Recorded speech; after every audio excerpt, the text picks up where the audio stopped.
The Sherman Shadowcats in the second half got their first win in comeback walk-off style fashion with an 11-10 win over the Flying Bison in yesterday's game in Sherman. So now it's take 3 between the Flying Bison and the Shadowcats, this time at gorgeous Abilene Christian University at Crutcher Scott Field at ACU. Hello everyone and welcome inside our broadcast booth here at Crutcher Scott Field. I'm Josh Rajnov, joined by Will Clifford in just a few moments, and we welcome you to the Rusco Welding pregame show. The Rusco Welding Company provides all your contracting needs in Denison. Call 903-624-1943. And we welcome all listening on the Jake Shockley State Farm Shadowcats audio network. Call 903-462-0152 for your local agent for home and auto in Denison and Sherman. Like a good neighbor, State Farm is there. The Shadowcats got a big-time win in yesterday's game, taking down the Flying Bison in what was a back-and-forth game, and a game that, man, the Shadowcats really needed to get.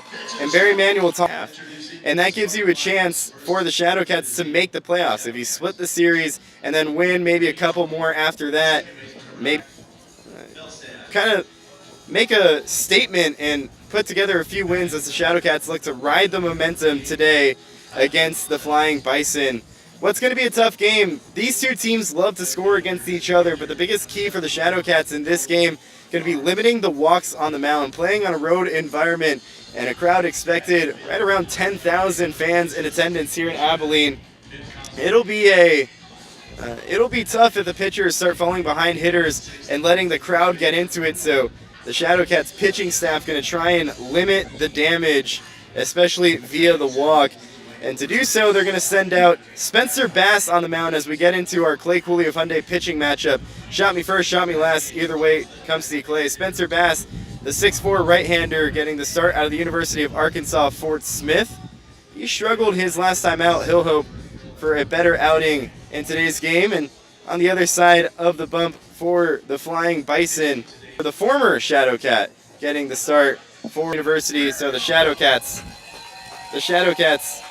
trying to get a win and make it 2 in a row here at ACU. Well, the Shadowcats got a walk-off win in yesterday's game, and here to tell you all about it is your Rusco Welding pregame show host, Will Clifford. Will, what an electric game it was yesterday for the Shadowcats. What an electric game indeed, and before I get all into that, I just want to remind you that you can listen to all Sherman Shadowcats home games and some select away games like this one right here on the Sherman Shadowcats Mixler and YouTube channels. So yesterday, the Shadowcats come in after dropping the first game of the second half.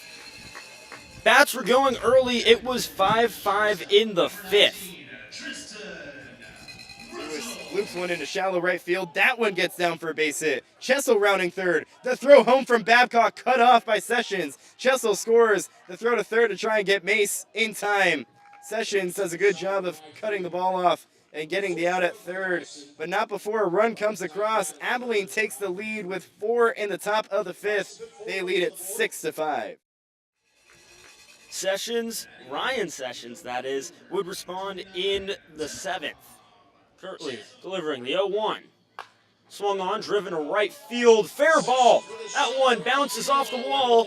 Sessions churning for 2. He's in, standing up. Tyler Sessions' second double of the game. Now with 1 out, the Shadowcats have a runner in scoring position. They trail at 6-5 here in the 7th.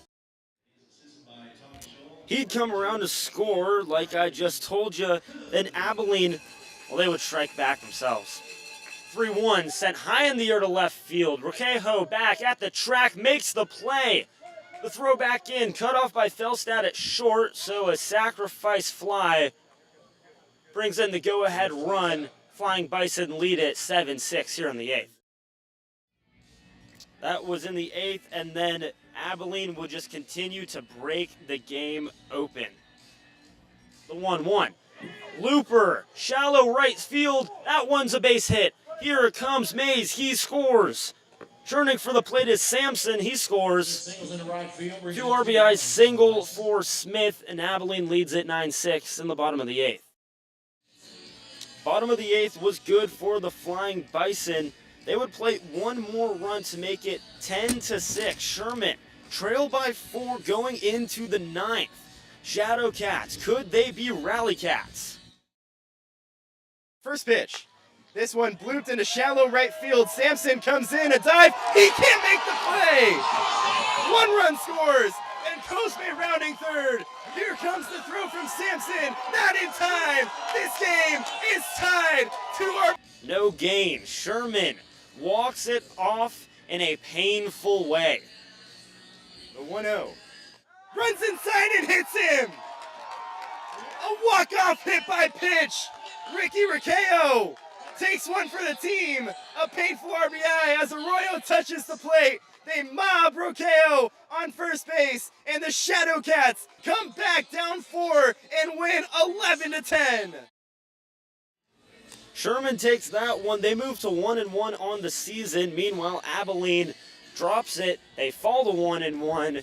A rematch today at Abilene Christian University. Beautiful turf field here. We're up against our first break on the Resco Welding pregame show, but when we return, it'll be the Coaches Report.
And welcome back here on the Resco Welding pregame show. I'm Josh Rajanov, and it's time for our Abel Alleman Roofing Coaches Report.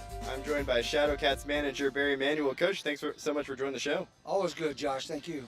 under the tent in new territory today. How about us making the trip out to Abilene and you guys getting the road trip to Abilene, the first road trip of the second half.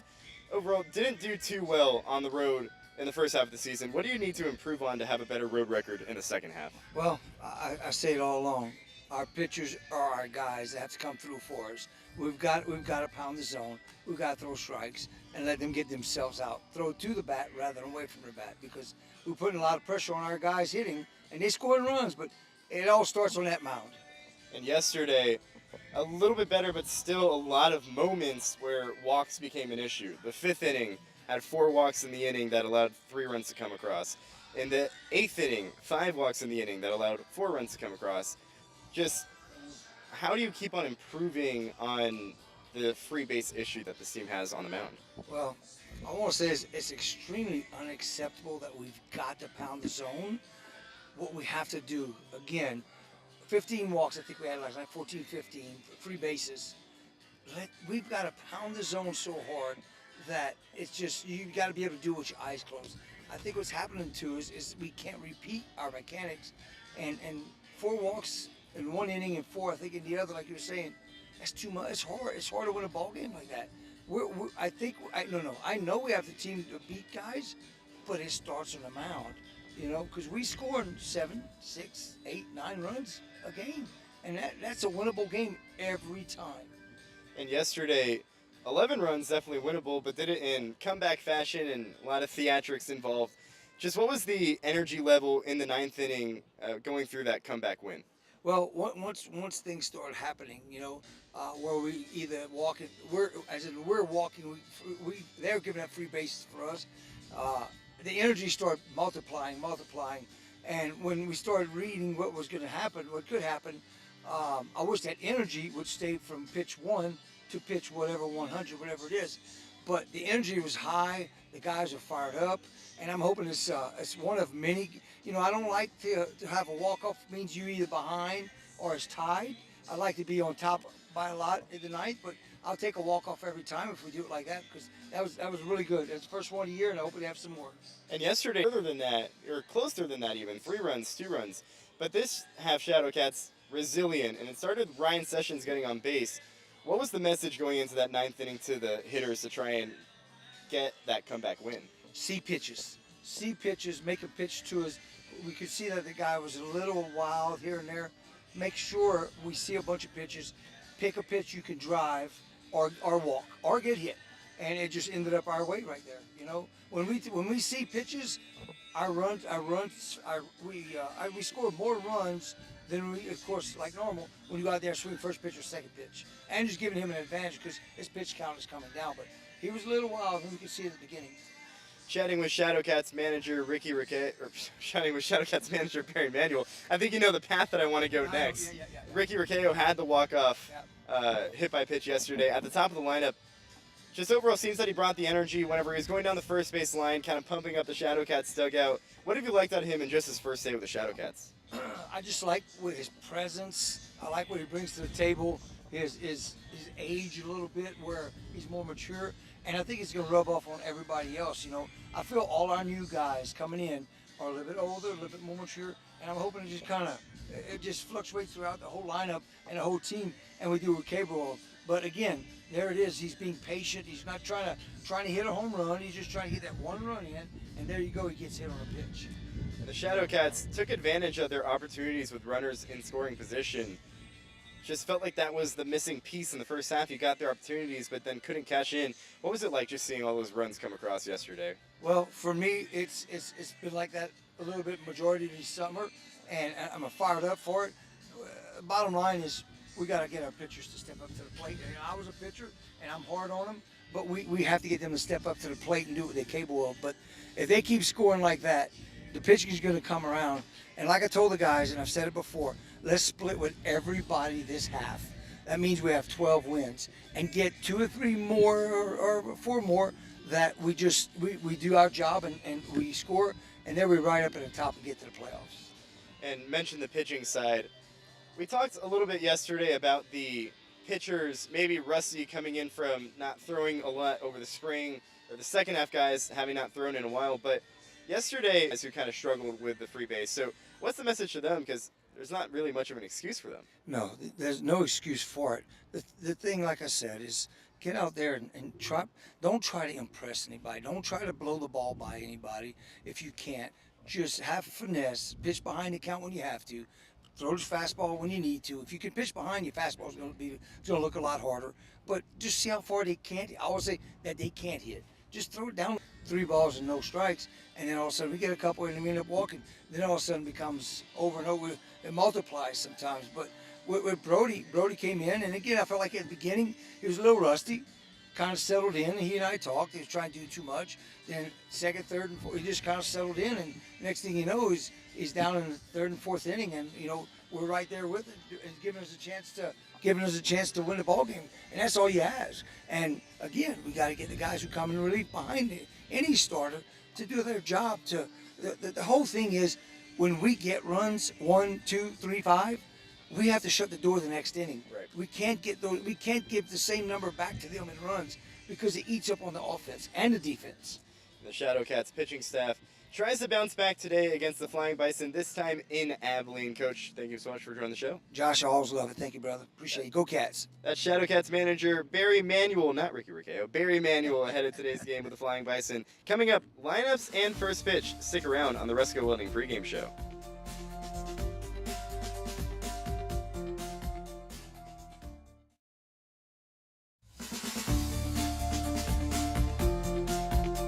Hi, I'm Ryan Sessions, first baseman for the Sherman Shadowcats. If you're looking for your next truck, SUV, or family vehicle, visit Vanguard GMC of Sherman. We're proud supporters of Shadowcats baseball and proud to serve drivers across Texoma. Shop our selection of new GMC trucks and SUVs and let our team help you find the perfect fit. Stop by Vanguard GMC of Sherman at 3314 Texoma Parkway in Sherman or visit VanguardGMCofSherman.com.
The Shadowcats and the Flying Bison.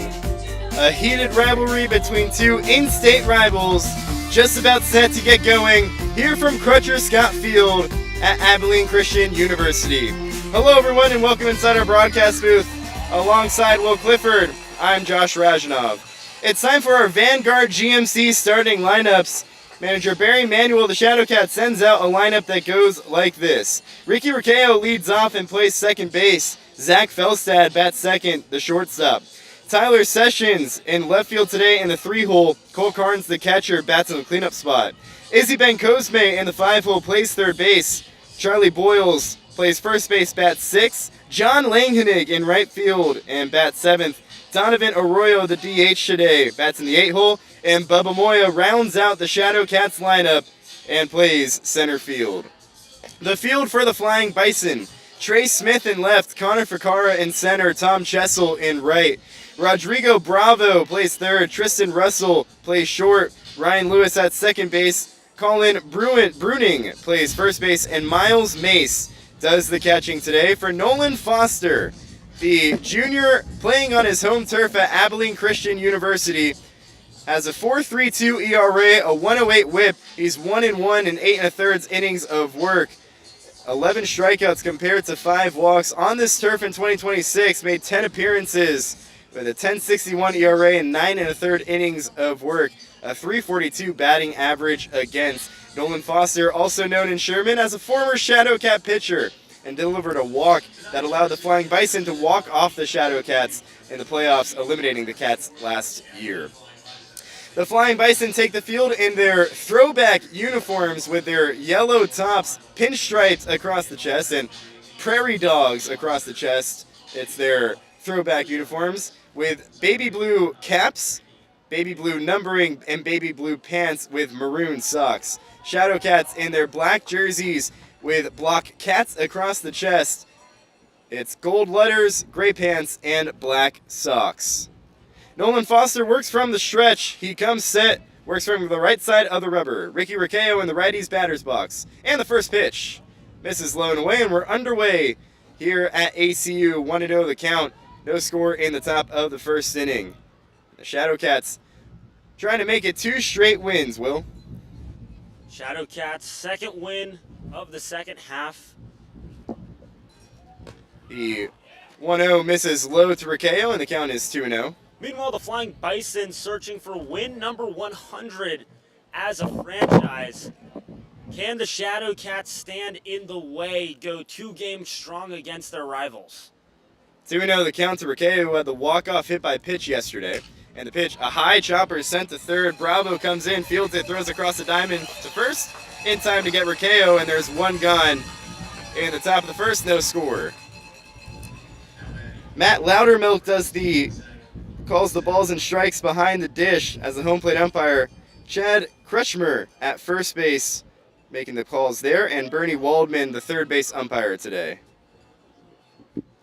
So Nolan Foster, 3 pitches to Riccio, gets him to ground out on a 2-0 pitch. And that'll bring up Zach Felstad. 3 walks in the win yesterday. Foster comes home to the lefty and misses inside with a breaking ball. So 1-0 the count with 1 gone, no score in the top of the first inning. Nolan Foster pitched for the Shadowcats in a brief 2-week stint last year, a stint that extended to the playoffs. 1-0 the count. And the pitch. Felstad takes low and in. So the count is 2-0. A stint that extended to the playoffs, and Foster was called on in the 9th inning to try and keep the game at a 4-4 game. And then, with the bases loaded, allowed a walk, and the Flying Bison walked off the Shadowcats, eliminating them on a walk-off walk. 2-0 to Felstad. That one's down the gut. So the count is 2-1. 1 gone, top of the first.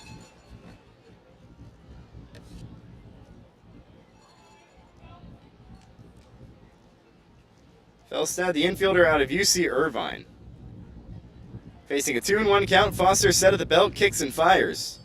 This one rolled over to second base. Lewis fields it, throws the first in time to get Felstad. And there's 2 gone after 2 groundouts. No one aboard in the top of the first, no score. That scoreboard here in right center. Very nice scoreboard for Abilene Christian, but some factual errors up there. And I guess they didn't do their research into where Zach Felstad goes to college. It's a Google search away, Josh. It is. So Tyler Sessions, they have his college, right? Out of Navarro College. As Foster set at the belt. And the pitch. Big wave and a miss by the left-hander. And the count is 0-1. Tyler Sessions has just mashed with the Shadowcats in 2 games, has 6 RBIs. And he had 3 doubles in yesterday's game. A home run in his debut as well. 0-1 the count to him. And the pitch. That one on the inner half. And the count's 0-2. No balls, 2 strikes, 2 gone in the top of the first, no score. No one aboard for the Flying Bison. Tyler Sessions trying to start something for the Shadowcats, in danger of going down 1-2-3 in the top of the first. The pitch Misses inside. Sessions, the 6'6", 225 sophomore out of Navarro, native to Richardson, Texas. Getting his first in the 3-hole today. Been in the cleanup spot in his first 2 games. Moves up in the lineup with his brother Ryan out through the weekend. 1-2 the count. Foster set at the belt and comes home. Misses low with a breaking ball. So the count's 2 balls and 2 strikes with 2 gone. Tyler raked at Navarro College, hitting .326 with 5 home runs, 22 RBIs. Had a 1075 OPS. 2-2 the count. Foster set and comes home. Misses up and away, and the count runs full. So looking like his brother going from 0-2 to 3-2, now trying to get on base. As the Shadowcats trying to scratch across the first run of the game here in the top of the first inning. Full count, Foster comes set. And deals home the payoff pitch. Got him swinging. Slowed him up with a breaking ball. First strikeout of the game for Foster, and that retires the side. So the Shadowcats go down in order in the top of the first. They get nothing. Flying Bison coming up. You're watching Sherman Shadowcats baseball. Or you're listening to Sherman Shadowcats baseball on the Jake Shockley State Farm Shadowcats Audio Network.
To the bottom of the first, Shadowcats couldn't get anything going in the top half, so the bottom half, manager Kyle Dyson of the Flying Bison sends out a lineup that goes as such to try and get the first run of the game.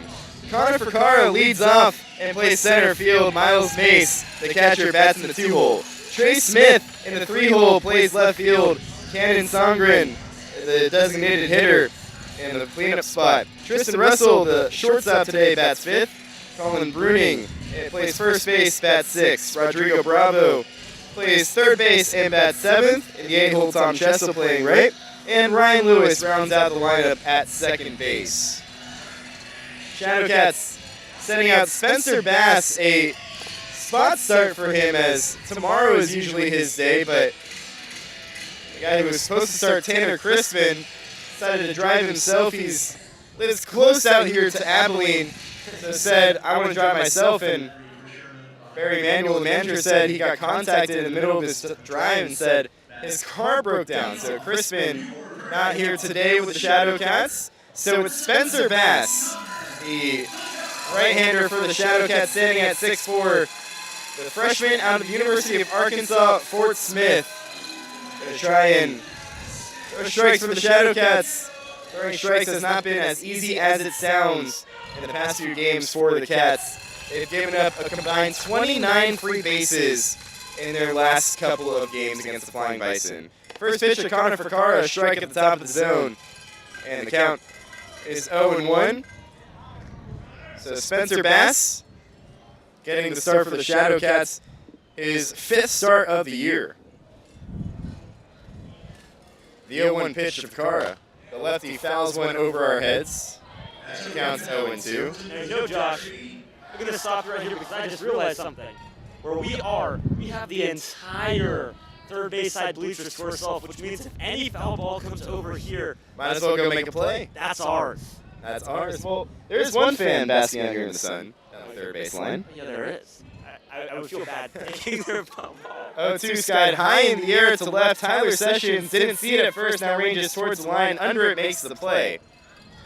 And there's one gone in the bottom of the first inning. Fakara line flies out. Yeah, Josh, I would feel bad snagging if one comes over, but if two comes over here, and if it's close enough to us, right? Like we're just enjoying it too, you know. Why not? We've got our territory. Why not? Let's go make a play. She's got hers. I think we split it down the middle. Why not? I'm not too territorial, but I do bark. First pitch to Miles Mace. Strike on the outer half. The lefty takes away. So the count's 0-1. Spencer Bass making appearance number 5, start number 5, in 14 2/3 has given up 16 earned runs. That's a 9.82 ERA, 10 walks and 7 strikeouts. 0-1. That one misses away, so the count's 1-1. Windy day here in Abilene and the wind blowing straight in from right field, so going to be tough to power one out.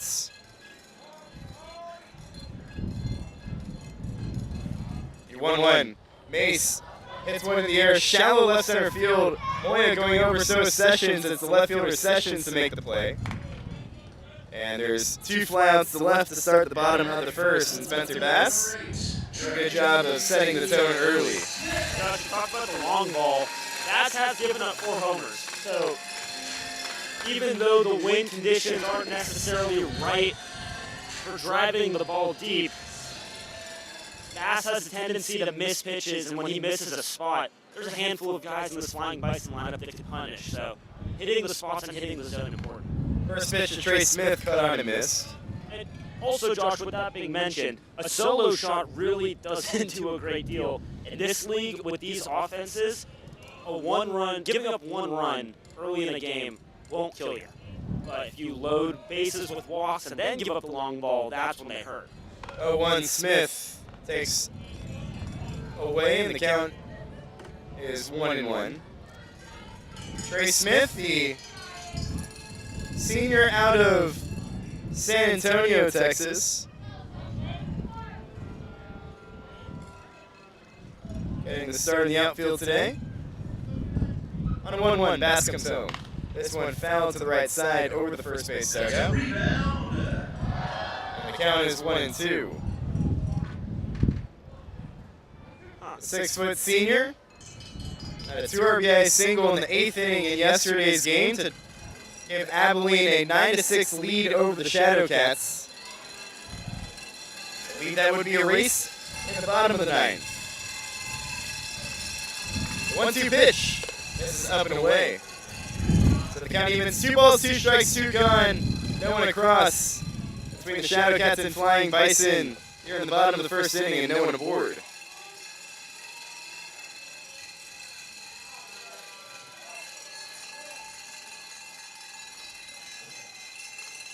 Bass set at the belt, kicks and deals. This one lined up the middle and into center field, a base hit. Smith rounds first, stays put there as the throw gets in for Moya. And it's a 2-out single, and the Flying Bison have their first hit of the game. It's the first hit for either side. Smith aboard on first. A hanging breaking ball by Bass that time. That one just got a little bit too much of the plate. So runner on first and Smith. And Cannon Sundgren at the plate. Josh, I'm checking out the fans in front of us as we're in a new environment, new treats, new setting, new ballpark. Big lead for Smith at first, not going. Pitch misses up. And a very unique ballpark, I think, to the TCL. This is probably the nicest ballpark in the league, if I were to guess or assume. Well, there's the Joe Miller Ballpark, which is where McNeese State plays, which is where one of the Louisiana teams play. 1-0, Smith goes and the pitch is pop foul behind the plate. So the count Evens at 1-1. Smith retreats back to first base. But definitely up there for sure in that realm. I think a little bit nicer than Incarnate Word, Josh. I would say so, and there's a lot more stands to go around, and Incarnate Word had that one fan section right behind home plate, but here the fan section wrapped all the way around the dugouts. 1-1 the pitch. This one chopped to third. Bencosme gets it on a high hop. Fields on his back foot, throws across the diamond in time to get Sandgren, and that retires the side. So Bass gives up a hit to Trey Smith, but strands him at first with 2 gone. We go to the top of the second. No score here from Abilene. You're watching Sherman Shadowcats baseball. You're listening to Sherman Shadowcats baseball on the Jake Shockley State Farm Shadowcats Audio Network.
Bison nothing going into the second inning. First inning was brought to you by the First Texoma National Bank, the neighborhood bank you can count on. Here in the second inning, brought to you by Wall to Wall Cleaning, the premier commercial cleaning solution for Grayson County and the surrounding areas. We don't cut corners, we clean them. Cole Carnes leading off for the Shadowcats, facing off half to the lefty, and the count is 0-1. Good hands, partner. Yeah, the wind caught your score sheet and flew, and we got lucky. It hit the railing to our right and wrapped around there, so it didn't go any farther into the fan section. This one's getting problematic, man. 0-1. That one misses low and in, so the count is 1-1. The issue is when you don't have a broadcast booth sometimes, it can get a little windy and things can... That we've seen. 1-1. Carnes fouls it straight back, and the count is 1-2. Albeit, we haven't done much experiencing, shall we say? Yeah, probably not. I mean, the spot we're in is quite nice, but we know there's a handful of booths up there, and it'd be nice to not only not have to worry about the wind and the sun as we're in a 95-degree day. 1-2, rolled over to second once again, this time slower. Lewis comes in, Fields throws in the run in time to get Carnes. And there's one gone in the top of the second inning. It is hot out, and we're in the least shaded part of the ballpark. And, you know, giving us a last second, hey, you can put up we got a your tent, though. tent. Yeah, we had to bring it from home just to make sure. I mean, it's happy to be here. Take what we can get. We'll take what we can get. We might be happier to be here than ACU might be. First, Foster set. First pitch to Bencosme. This one, Q shot foul to the first base dugout. So the count is 0-1. So we mentioned the amenities here. So there's fan sections that wrap around to the dugouts. There's really nice bullpens out in right and left field. Very traditional, as if they were MLB-like bullpens. 0-1. This one skied high in the air, shallow center field. In comes Fakara, out goes the shortstop Russell and Lewis. The wind curling it all over the place, and it's the second baseman Lewis who's under it and makes the play. That ball was just spinning up in the air as the wind kind of swirling out here. We mentioned it blowing it in from right field, and that time the wind kind of took it back towards second base, and it's the second baseman Lewis under it to make the play, and there's two gone. in the top of the second inning.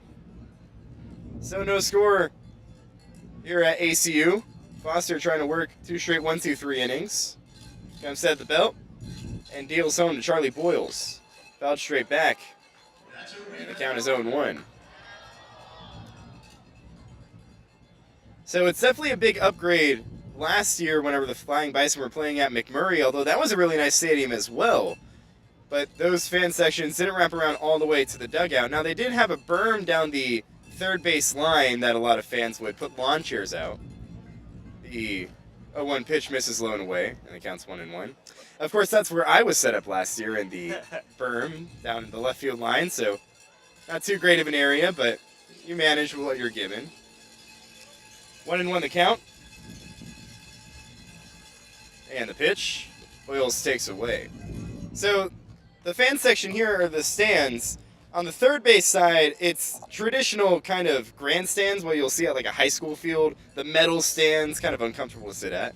And then behind home plate and down the first base dugout, that's where you'll see the traditional kind of seating, where if you were to be at a Major League ballpark, that's what you would see. 2-1. Catches the bottom of the zone, counts 2-2. But it doesn't stop there. The dugout's below the field, so very Major League-esque.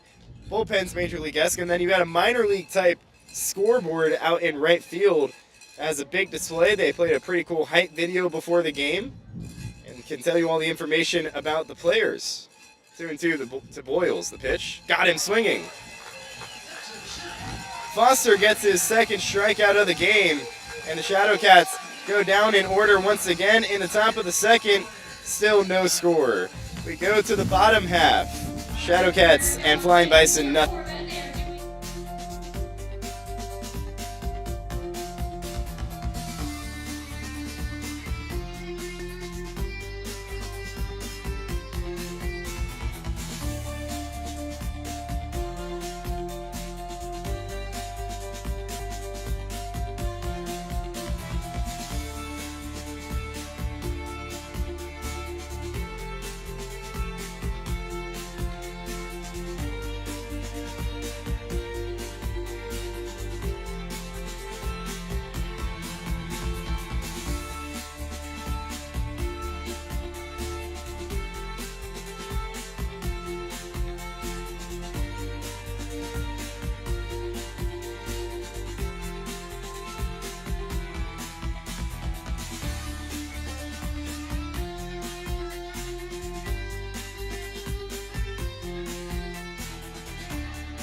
To the bottom of the second, 0-0 our score between the Shadowcats and Flying Bison. It's 5, 6, and 7 due up for Abilene. Tristan Russell, Colin Bruning, and Rodrigo Bravo due up for Abilene. Spencer Bass back out for another inning of work. The 6'4 righty toes the rubber from the right side, coming home to the lefty Russell. First pitch. Cut on and miss on a high fastball, and the count is 0-1. So Spencer Bass doing a really good job at getting ahead of Flying Bison hitters. He's gone ahead of every single one of them, albeit just 5 so far. But has yet to give it up a walk, and that's what Shadowcat pitching has really struggled with. 0-1. Misses up and away, so the count's 1-1. 15 free bases in Tuesday's game, and then another 14 yesterday. The Shadowcats lucky to get away with a win after giving up 14 free bases. 1-1. Breaking ball misses up and away, and the count's 2-1. And we were talking a lot about how it could be, maybe the lack of experience, players not getting as many opportunities in their colleges, so they haven't pitched in a while. 2-1, fouled straight back, so the count's 2-2. Mentioned Brody Mahan, who was the starting pitcher yesterday for the Shadowcats. He hadn't pitched since mid-April. But he wasn't the big issue for the Shadowcats. It was more of the first half, second half guys that were struggling. John Langnig really struggled throwing strikes. Bryce O'Quinn in his first inning out of the bullpen. 2-2. Breaking ball misses up and away, so the count runs full. And then Aiden Benson, very uncharacteristic for him. He's usually a guy who pounds his own, but I guess it was just a walk plague yesterday. So Spencer Bass trying to go away from that, in danger of walking his first here on a 3-2 count, the payoff pitch. This one hit a high pop-up into shallow left field, now comes back in for the shortstop Felstad, under it shading the sun, makes the play. And there's one gone in the bottom of the second. The wind once again pushed it to the third base side. As the wind kind of swirling, it started today by blowing in from right field, now it's kind of blowing in. Pitch to Colin Bruning is a strike in the zone. Breaking ball that time from Bass, and the count's 0-1. And it's foul! Inches to the left of the left field line. And Bruning forced to retreat back to the lefty's batter's box. That ball was close. Was very close. Of course, from our vantage point, we're kind of down the third base line, facing right along the first base line, but we don't necessarily have a good view on fair versus foul there. But that one, inches, but the third base umpire, Bernie Waldman, says that one was to the left. So the count is 0-2 to Colin Bruning. Misses away, so the count's 1-2.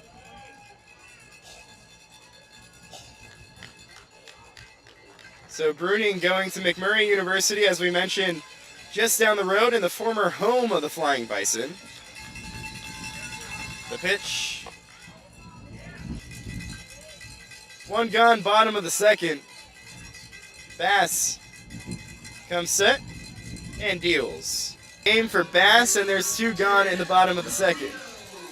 After that loud foul down the third base side, Bass continues to work and finds the strikeout.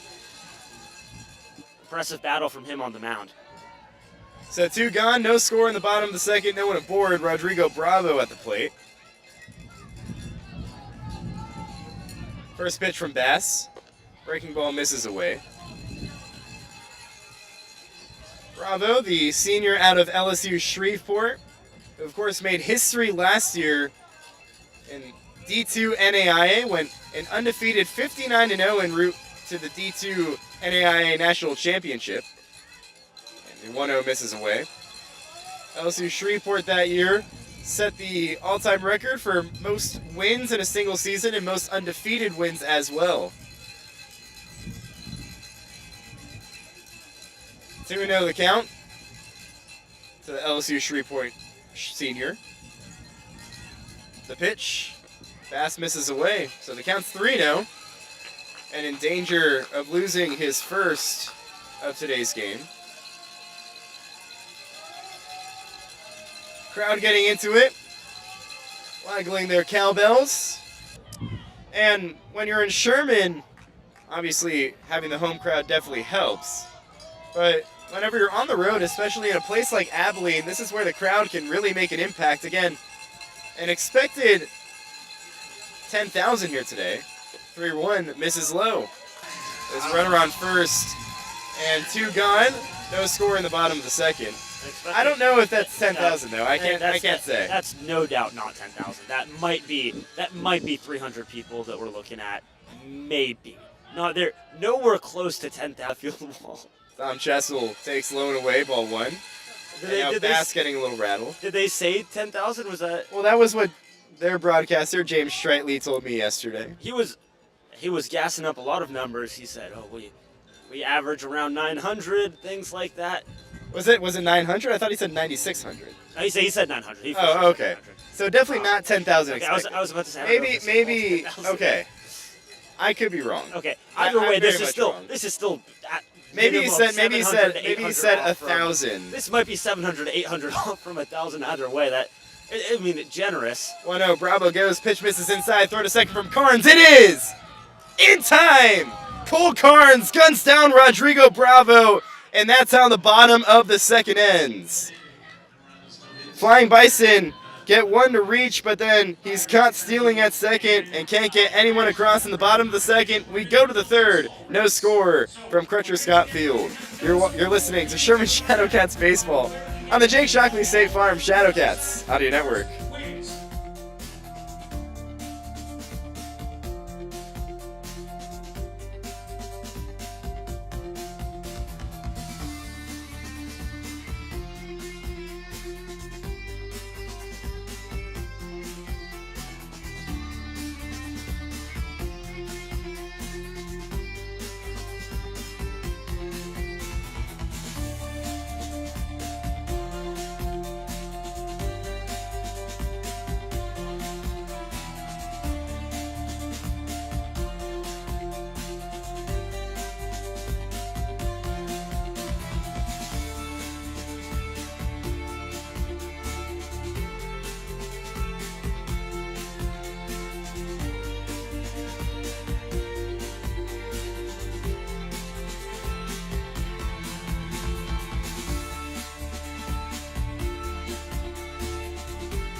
the third inning we go. Shadowcats and Flying Bison tied 0-0.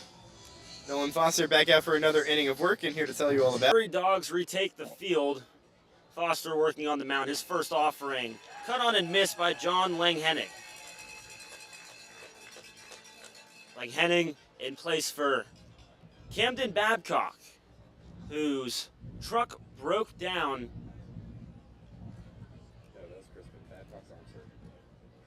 Second offering in there for a strike.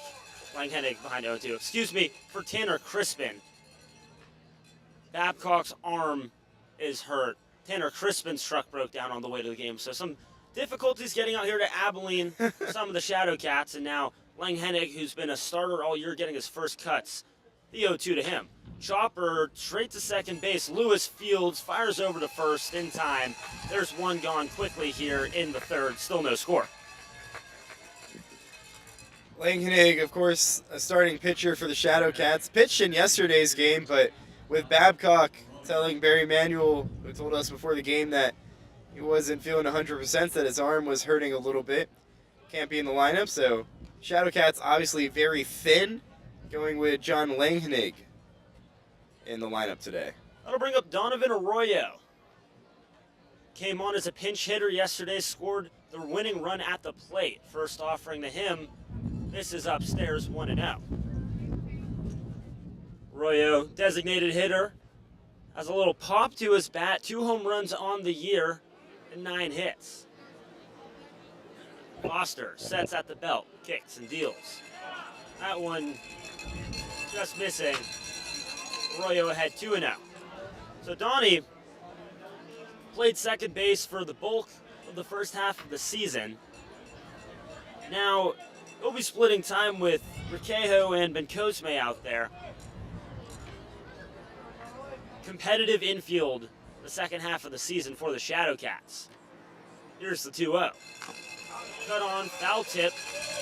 Count moves to 2-0. Prairie Dogs and Flying Bison, whichever it may be today. An identity crisis, perhaps, but Well, they have the throwback uniforms, which, you know, yep. I think they're cool looking. It's just Really, funny for, I guess, a collegiate league team to have throwback uniforms. Josh, these uniforms look like me when I try to dress myself in second grade. They look like highlighters. Go with the blue or go with the orange all the way, at least buy in, but I don't know how I feel about this. Well, it's not. I don't know if it's orange. It's more like mustard yellow. It's the orange that's throwing me off. The baby blue is nice, but mixed with the orange there, you're not Syracuse. Not quite as clean. The 2-1 home to Arroyo. In there for a strike. Foster, the righty, works the count even, 2-2. But that's what I'm saying. Like, it's somewhere in between, like a straight up orange and then a mustard yellow. Like, that's the confusing part for me. Everything's confusing to me these days. I'm just getting older and older. The 2-2 to Arroyo. Swung on and missed. Donnie down on strikes. His 23rd strikeout of the season. As Arroyo marches back to the dugout, he gives a quick little scouting report to Bubba Moya, today's center fielder for the Cats. So there are 2 gone here in the third. Still a 0-0 ball game. Well, this is looking a lot like the first half Shadowcats, who struggled to put ball on bat, striking out a lot, and really uncompetitive and short at bats. Here come the lights. Pretty quick to go on here. His first offering to Moya downstairs. 1-0. Might be the quickest I've seen lights come on, Josh. I know we're just chatting about the most random things today, but like someone flipped a switch and they came straight on. I feel like usually stadium lights kind of buzz and whirl for a second, but these were just right on cue. 1-0 misses high and off the backstop. So it's 2-0 to Moya with 2 down.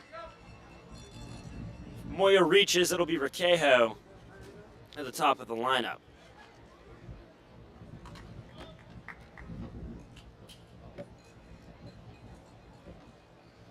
Foster, set, at the belt. Kick, steals. Downstairs, 3-0 to Moya.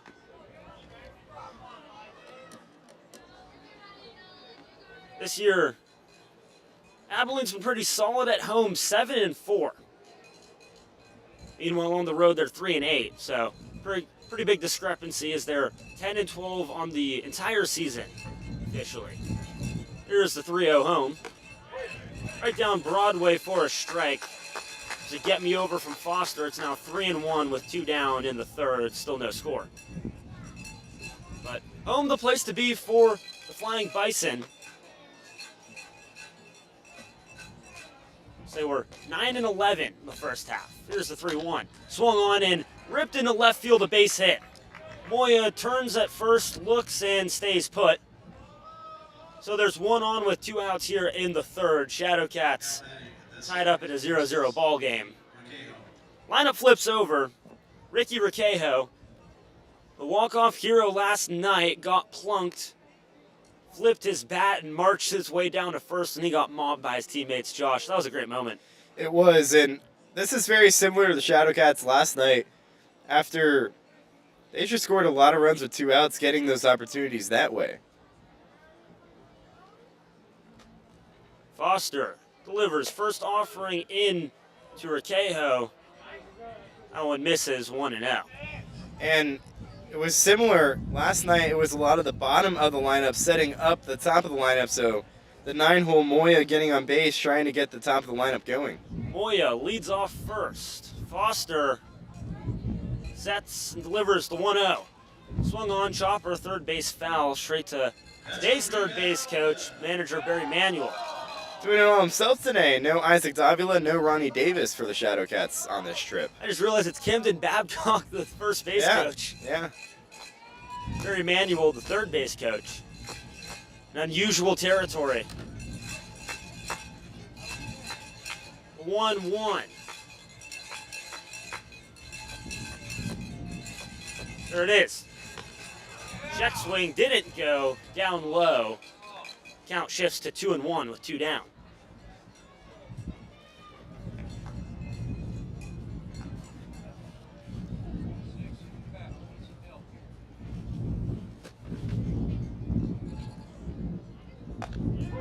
Two-one in there for a strike. Not even at 2 apiece. So 2 balls, 2 strikes, 2 outs. Here in the top of the third. It's Requejo, the righty. Moya doesn't seem to be stealing, although with 2 strikes, he's probably going on anything here. Foster shakes off, and agrees. The 2-2. Swung on, sent straight to shortstop Russell. He fields and steps on the bag at second, and that's 3. So just a single here in the top of the third. We go to the bottom half of the inning, still 0-0 ball game. You're listening to Sherman Shadowcats baseball on the Jake Shockman State Farm Radio Network.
And there's Shadowcat Nation.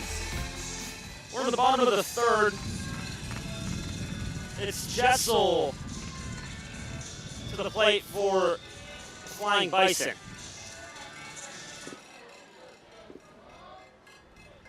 Jessel getting his first looks at Spencer Bass. Bass. So Josh, they seem to have this little chanting something and then everybody yells foul ball. It's a physical therapy brand.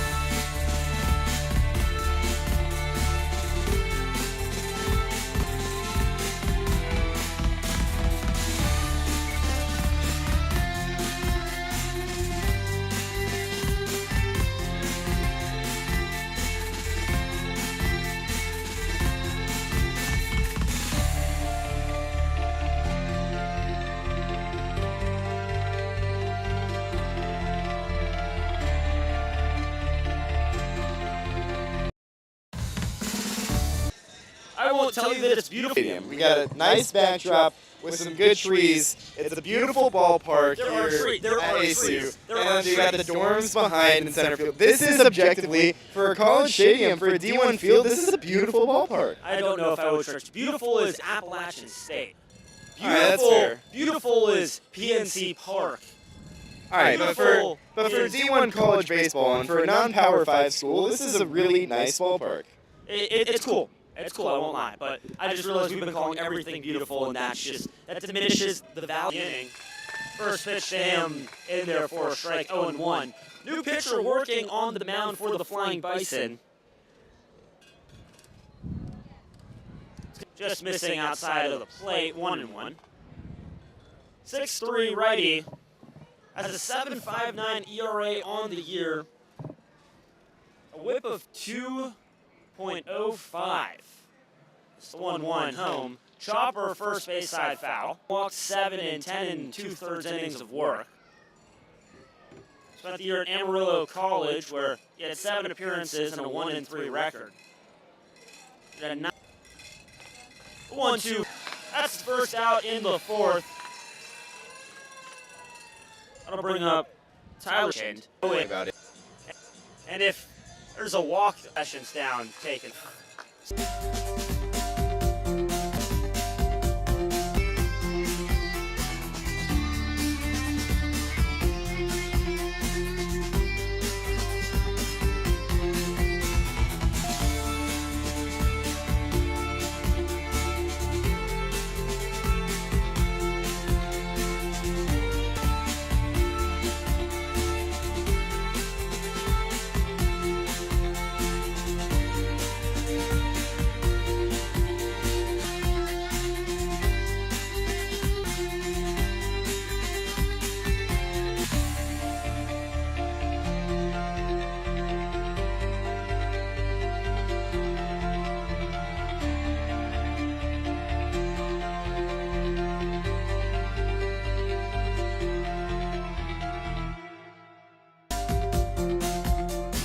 Welcome back. We're in the bottom of the fourth, still no score. I'm Will Clifford, joined by Josh Rajanoff. There was a hot dog, or not hot dog, a wing eating contest. A blazing wing eating contest. So what cost? Like what did he win again? I think it's like bring his mouth. Oh, dang down. There's no yeah, chance. Oh no. All right, back to baseball. Mound for the Cats. First pitch, a breaking ball. Just missing. 1-0. I'm to the side, just foul. That's a rebound, sports and physical therapy. And Josh, they'll right down probably have enough to fill a movie. As Between the fireworks yesterday. the fireworks that were a little scary, as here's the 1-1, misses it high and outside. We had I would autograph it, and then I would give it to the kids. I think I showed off to the Abilene crowd and showed off. It's Caden Sundgren. Reared back on that one. No runs today in the ball game. Alrighty. The 2-2. No runs today in the ball game. Alrighty. Today in the ball game. Alrighty. The 2-2. Alrighty. The 2-2. Oh, what should have been strike 3 just misses. Count runs full. Abilene crowd starts shaking their bells. Trying to rattle Bass on the mound. The righty set at the chest. Kicks and deals the payoff pitch. Swung on, driven, in between shortstop and third base, a base hit. Sundgren works the count full and gets aboard here, a 2-out single. Still no score in the bottom of the 4th. Now batting the shortstop. Just a good job of working the count. Got to 0-2 quickly, but then got it to 3-2 after fouling off some tough pitches as well, and then lines a single into left field. So, we've seen a couple mascots running around here. Well, we've yet to see Bomber and Grounder at the same time. I want to ask Bomber about it if he makes his way over here. That would be a great question. A conspiracy. First offering to the new batter, it's Russell. That one in there for a strike, 0-1. And so Bomber set an unofficial Guinness World Record last year for the most high fives in 1 minute. Sure. He ran down a line high-fiving 300 total people. The 0-1 downstairs. Count even 1-1. Could you imagine if you're like, because who reads, like, little kids like reading those Guinness World Book. And could you imagine being a little kid reading the Guinness World Record book as the Guinness World Record biggest cowbell right now? The 1-1 downstairs. Count moves to 2-1. Could you imagine being a little kid and reading who is Bomber? And where is Abilene, Texas? Who? Oh my goodness. Yeah, who is Bomber? What is Abilene, Texas? But it's not in the Guinness Book of World Records. It's the 2-1. Misses. Count goes to 3-1. It's not in there. It's an unofficial record. And here, we've talked a bit about the stadium. It underwent a $17.5 million renovation ahead of the 2025 ACU season. It added some chairback seating as a 3-1 home. This is downstairs. That's ball 4. So a 2-out walk, and there are 2 aboard here in the bottom of the 4th. Manager Barry Manuel heads out to visit Spencer Bass. We'll see if this is the end of the line for Spencer. Infield coming in. That they take him out this early, especially with how thin the Shadowcat pitching staff is. They need Bass to go a little bit longer in this game, so I think this is just a conversation to try and calm him down and get this last guy out, work out of the jam. Just losing a little bit of feel. 51 pitches through 3 2/3. Oh, Bomber and Grounder out at the same time. I wonder if they're... So there are 2. I wonder if they're together. I wonder what their relationship status is. Can we Are they married? Are they married? Are they brother-sister? Or are they just friends? All right, siblings or dating? Grounders, yeah, siblings are dating. I wonder, and Grounder doesn't look like a Bison, so I'm going to say not siblings. So, Sundgren leads off second, Russell on first. First offering to Brunning, fouled off. 0-1. As you can hear it right there, everybody telling you what it is. You don't need me here, folks. And so, yeah, $17.5 million renovation to the stadium here.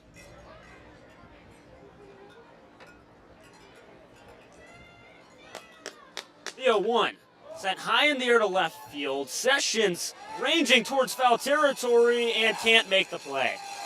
Just carried by the wind a little too much. And count now 0-2. That play has to be made, and I understand that that ball is carrying with the wind more towards the foul territory over there, but he was kind of drifting towards it, not going as fast. He has to know the wind if you're an outfielder, and Tyler Sessions new to the outfield, but you have to know the wind and see if you can read it that way. But out here on Brunning. 0-2 hit to second baseman Rakeo. He field throws to first in time. That one nearly clipped off of Russell, the base runner, but it did not. Rakeo makes the play, and that's the inning. We go to the top of the 5th. Still no score. You're listening to Sherman Shadowcats Baseball on the Jake Shockley State Farm Radio Network.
Welcome back. We're in the 5th inning, still no score.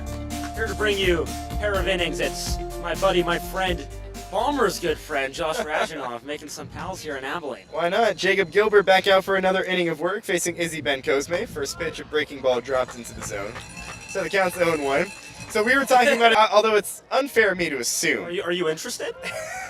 0-1 dropped into the zone, count 0-2. No, I'm not interested. I was interested in Bomber and his status with Grounder, so I go, hey, what's the deal? Are you guys like husband and wife, like Mr. and Mrs. Met?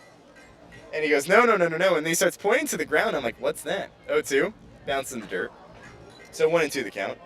And he keeps on pointing to the ground. We had to call our translator, one of the workers here at ACU.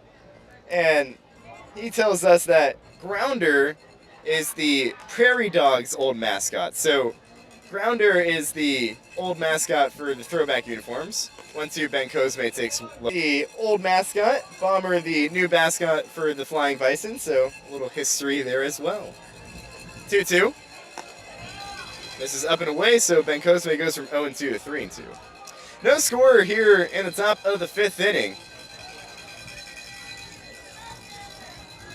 As Ben Cosme trying to start something for the Shadowcats and bring home the first run of this game. Payoff pitch. Got him swinging. Jacob Gilbert dealing a breaking ball. Ben Cosme way out in front. And there's one gone in the top of the 5th. No score.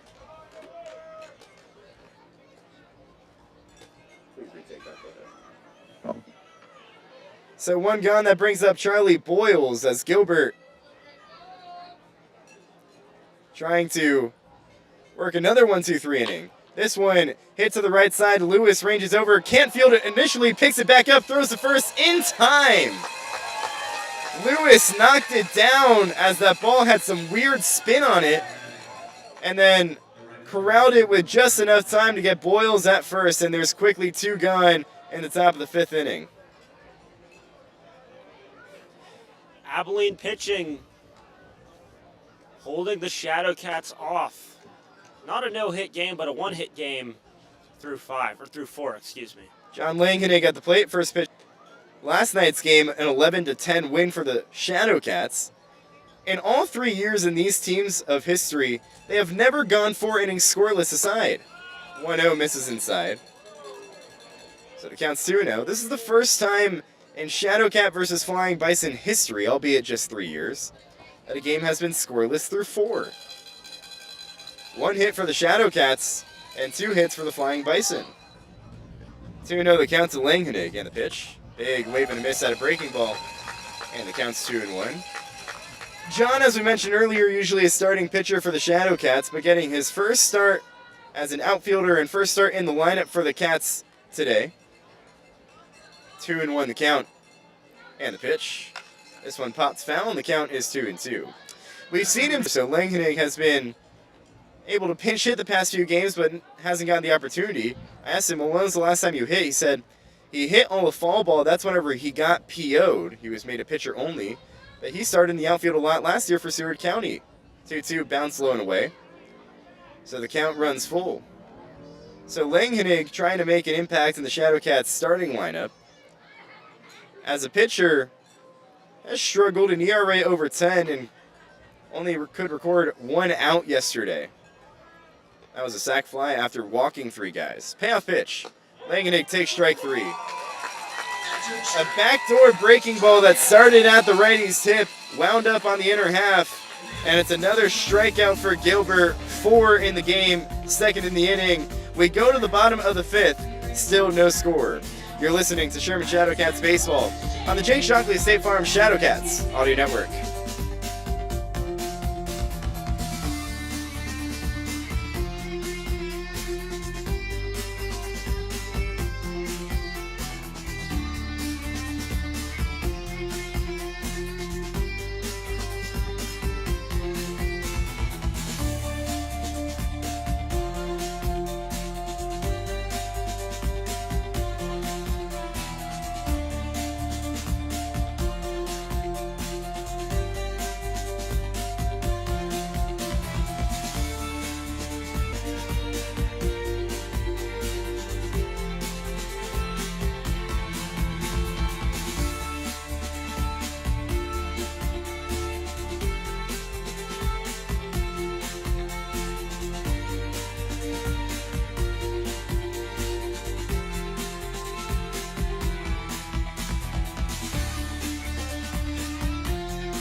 To the bottom of the 5th, still no score between the Shadowcats and Flying Bison.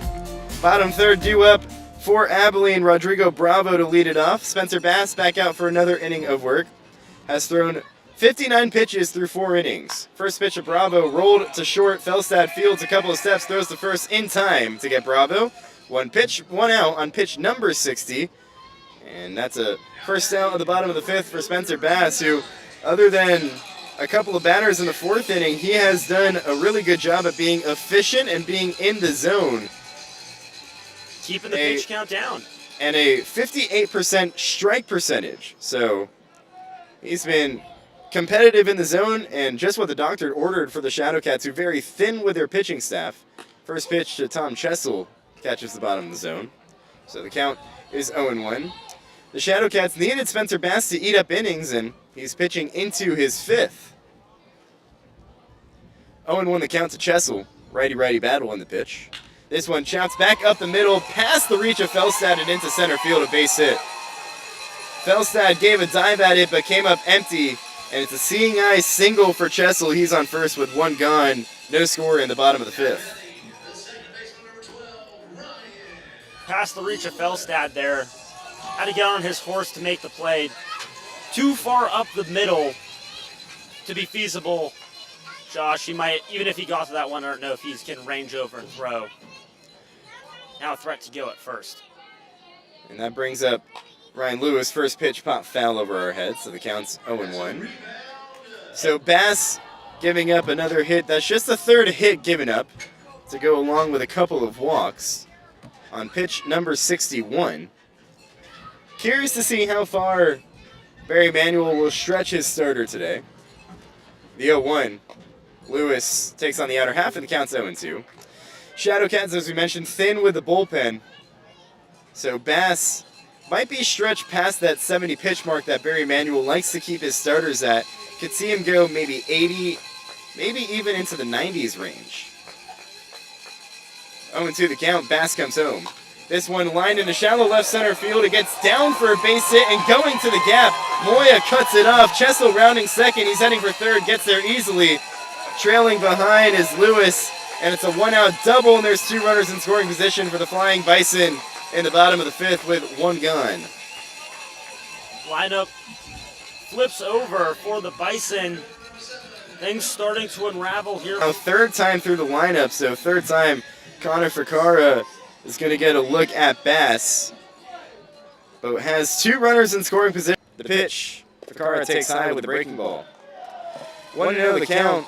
So Bass struggling, giving up hits, although not too hard off the bat of Flying Bison, but hey, that's the way baseball goes. A seeing eye single by Chessel, and then that last one by Lewis hit into the gap. 1-0 misses high, and the count's 2-0. But even with it being hit in the gap, it felt like it wasn't hit all too hard, but the wind kind of kept it going away from Moya. And pretty deep outfield as that one was ranging in front of the track. So Moya able to cut it off, but it went too far away from him. 2-0. Ficarra takes high, and the count's 3-0, and Bass losing a bit of his command here in the 5th. And some fans trying to egg him on, chanting ball 4, 3-0 the count.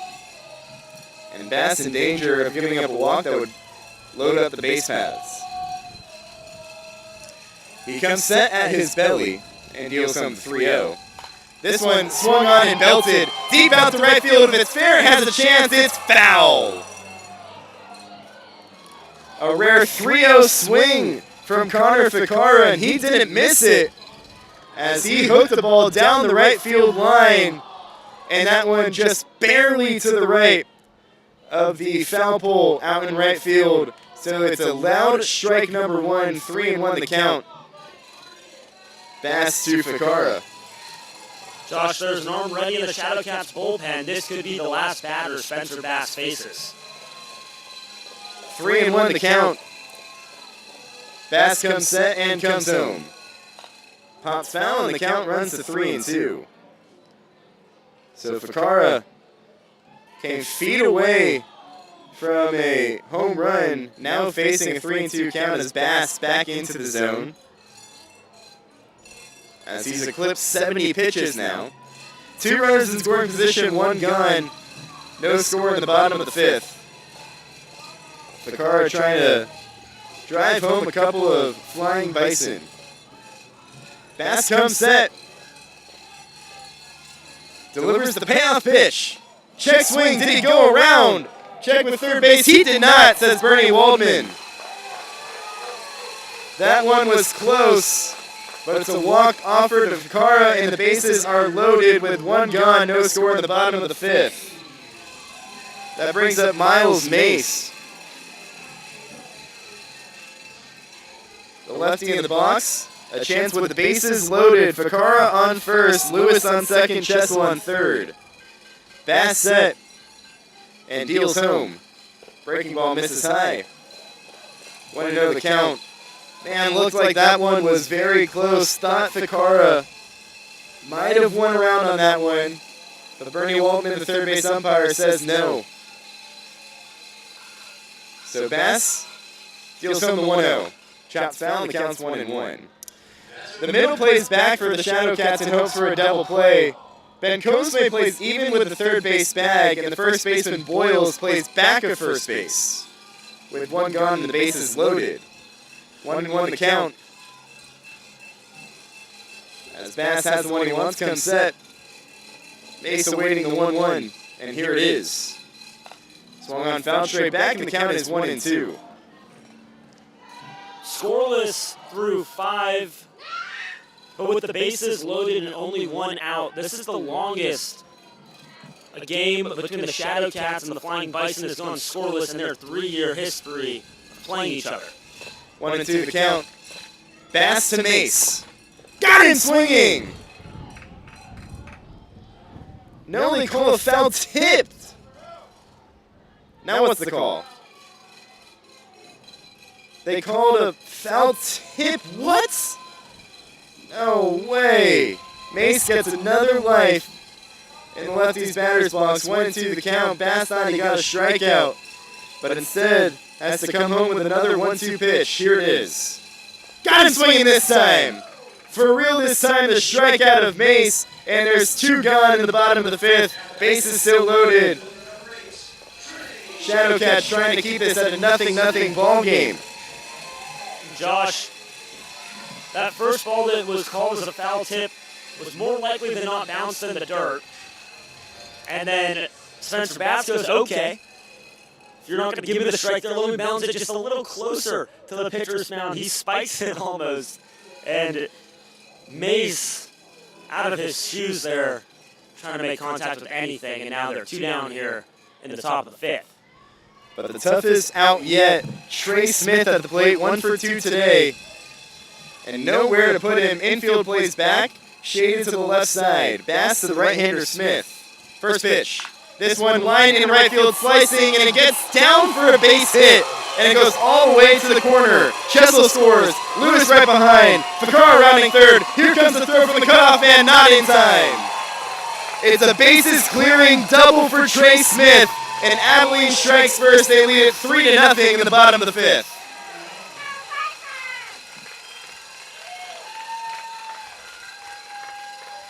Trey Smith wastes no time and slices one into the corner, but still to no avail, as with 2 outs, everyone going on first contact, there is no shot to try and get any out on the base pass there.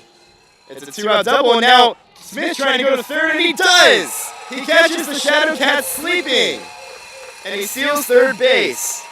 And now he's 90 feet away.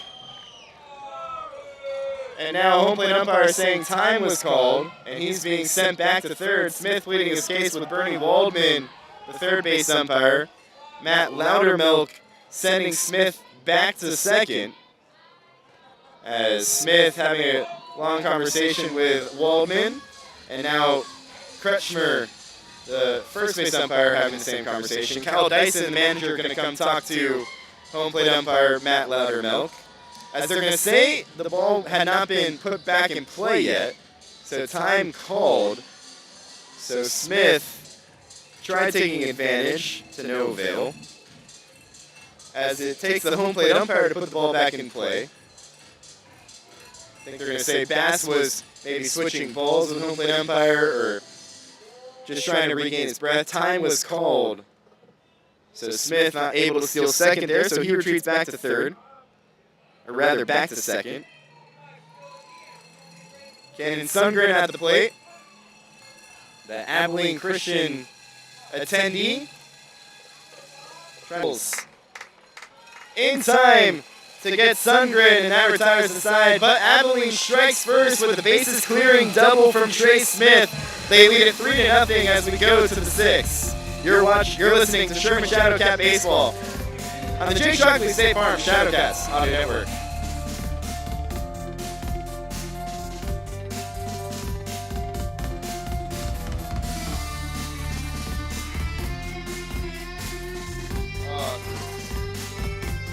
Folks, that 5th inning was brought to you by Grayson College. Find your student success today at Grayson College.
To the 6th we go, Shadowcats now trailing the Flying Bison 3-0. Here in the top of the 6th inning, Jacob Gilbert still out there for the Flying Bison. He'll face Donovan Arroyo to start this one. First pitch to the righty, misses inside, and the count is 1-0. So a bases clearing double with 2 outs in the 5th inning for the Flying Bison by Trey Smith.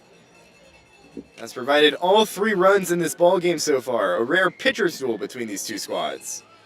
1-0 misses away and the count's 2-0. So Jacob Gilbert trying to keep the Shadowcats scoreless. Made it to McKinney, Texas, goes to Amarillo College. 2-0 at the bottom of the zone. So the count's 2-1. Now, Gilbert hasn't been perfect at all this year, a 7.59 ERA and 10 2/3, but does have a 1.31 whip, 11 strikeouts compared to 7 walks entering today, and has 4 strikeouts in his outing. 2-1, bottom of the zone, so the count is 2-2.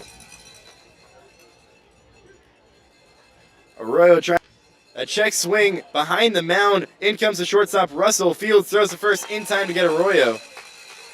And there's 1 gun in the top of the 6th. Hole has kind of functioned as a second leadoff guy.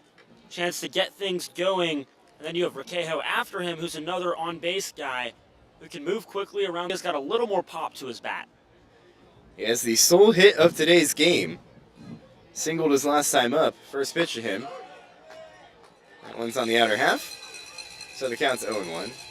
I should say sole hit for the Shadowcats in today's game. Trailing 3-0 in the top of the 6th. 1 gone, no one aboard. Gilbert comes home with the 0-1. A breaking ball misses below the zone. That's late cut and a miss by Moya, and the count is 1-2. So Gilbert has been really competitive in the zone. About to throw Pitch number 34.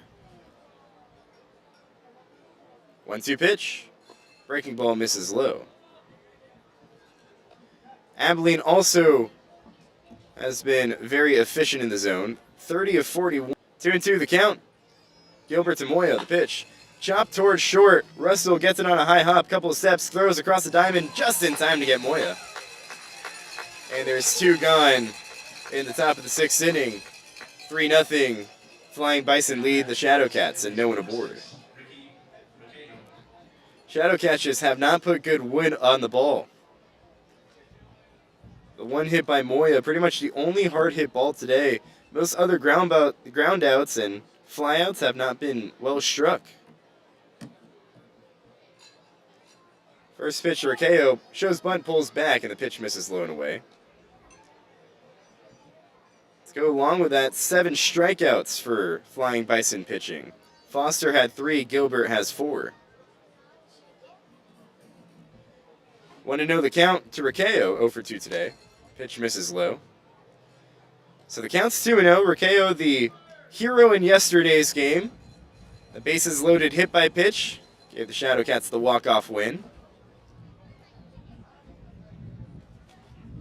2-0 the count. Here it comes. Went down Broadway, and the count's 2-1.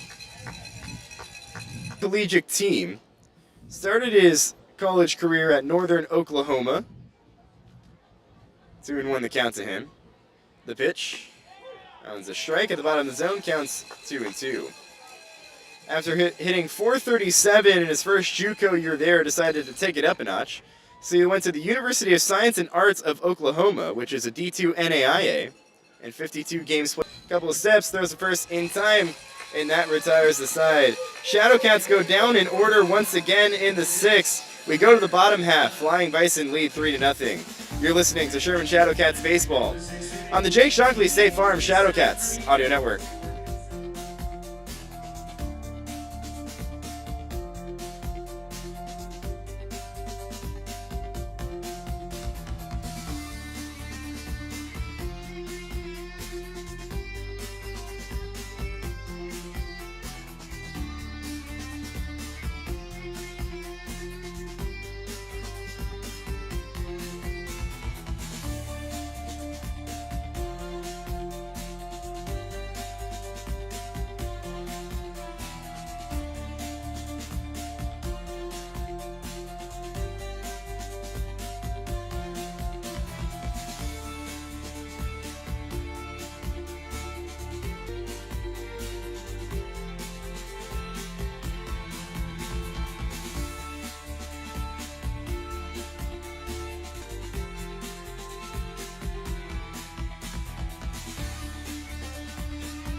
Vehicle, visit Vanguard GMC of Sherman. We're proud supporters of Shadowcats Baseball and proud to serve drivers across Texoma. Shop our selection of new GMC trucks and SUVs and let our team help you find the perfect fit. Stop by Vanguard GMC of Sherman at 3314 Texoma Parkway in Sherman or visit VanguardGMCofSherman.com. Bottom of the 6th, Shadowcats trailing the Flying Bison 3-0. It's 5, 6, and 7. Tristan Russell, Colin Bruning, and Rodrigo Bravo due up for Abilene. And a new pitcher on the mound for the Shadowcats. It's Tyler Carnes out of the bullpen. Just his 2nd time coming on for the Shadowcats out of the pen. Making his 6th appearance on the year. He's 0-2 in 14 2/3 innings of work, has an 8.59 ERA. The lefty works from the line and comes home, delivers high and outside to the switch hitting Russell, hitting from the right side. And the count's 1-0. So Carnes comes in relief for Spencer Bass. 1-0 pitch. Misses away, counts 2-0. Bass's line officially ends, giving up 3 runs on 5 hits. Had a couple of strikeouts, a couple of walks, and all 3 runs came in the bottom of the 5th. 2-0, strike on the outer half. And the count's 2-1. So 5 really solid innings out of Spencer Bass, and despite giving up 3 in the bottom of the 5th, it was really what the Shadowcats pitching staff needed. 2-1 misses away. And the count is 3-1. As the Shadowcats very thin with their pitching staff, hence why Tyler Carnes made the trip to Abilene. He's slated to start on Sunday. 3-1 pitch. Strike on the inner half, and the count is 3-2. He last started last Sunday against Victoria in the Shadowcats' big 17-7 loss to close out the first half of the season. So Carnes had to make up the trip to provide for the Shadowcats pitching staff. Payoff pitch, got him swinging. Carnes got him on a breaking ball below the zone, and there's one gun in the bottom of the 6th. No one aboard, 3-0, Flying Bison on top. Way to work back in the count. Your Tyler Carnes out there on the mound, go down 2-0. Get him to foul a couple off. Strikeout to lead off is good work. First pitch into Colin Bruning, misses low. So 1-0 the count. Righty in the box, and the pitch. Big wave and a miss. So the count's 1-1. Another switch hitter for the Flying Bison. Bruning starting in the lefties batter's box against Spencer Bass. Now in the righties batter's box against the southpaw Carnes. 1-1 pitch. Bruning hits one right back to Carnes on a hop, who gets it, throws to first in time. And on the transfer, Boyles loses the ball, but first base umpire says out still completed. And there's 2 gone in the bottom of the 6th. Still 3-0, Flying Bison on top, and no one aboard. So Carnes making quick work here in the 6th of Flying Bison. Josh, again, just attacking the zone, letting his defense do the work. Good show out of the bullpen for Carnes so far. First pitch to Bravo misses up and away. Rodrigo Bravo sends in the righties batter's box. The 6'1 senior out of LSU Shreveport. Sees a 1-0 pitch from Carnes. Big hack and a miss. Josh, Rodrigo Bravo sounds like the name of like a superhero or someone in like a pop star or something. Like a TV show or a pop star. 1-1 misses up and away. So the count's 2-1. Played for the Flying Bison last year. Thought the same thing. And if he sends one a long way, they say bravo to him. 2-1. Cuts on and misses at a breaking ball below the zone, so the count's 2-2. Carnes tunneling his pitches well here. Fastball to breaking ball, and he's got the middle pitch working. We don't have exact pitches here in ACU, but whatever he's got going in the arsenal, it's working for him today. The 2-2 pitch. Called strike 3. Got him looking on a fastball in the outer half. And that retires the side. Flying Bison go down in order in the bottom of the 6th.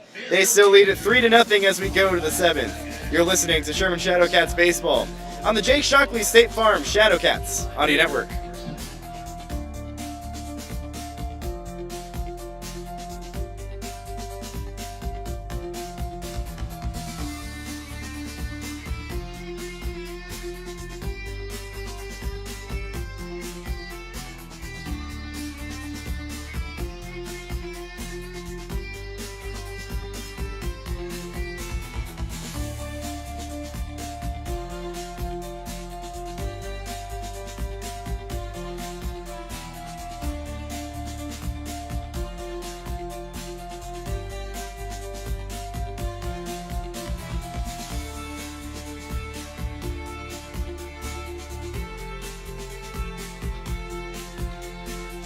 Marriott Sherman, where the players stay.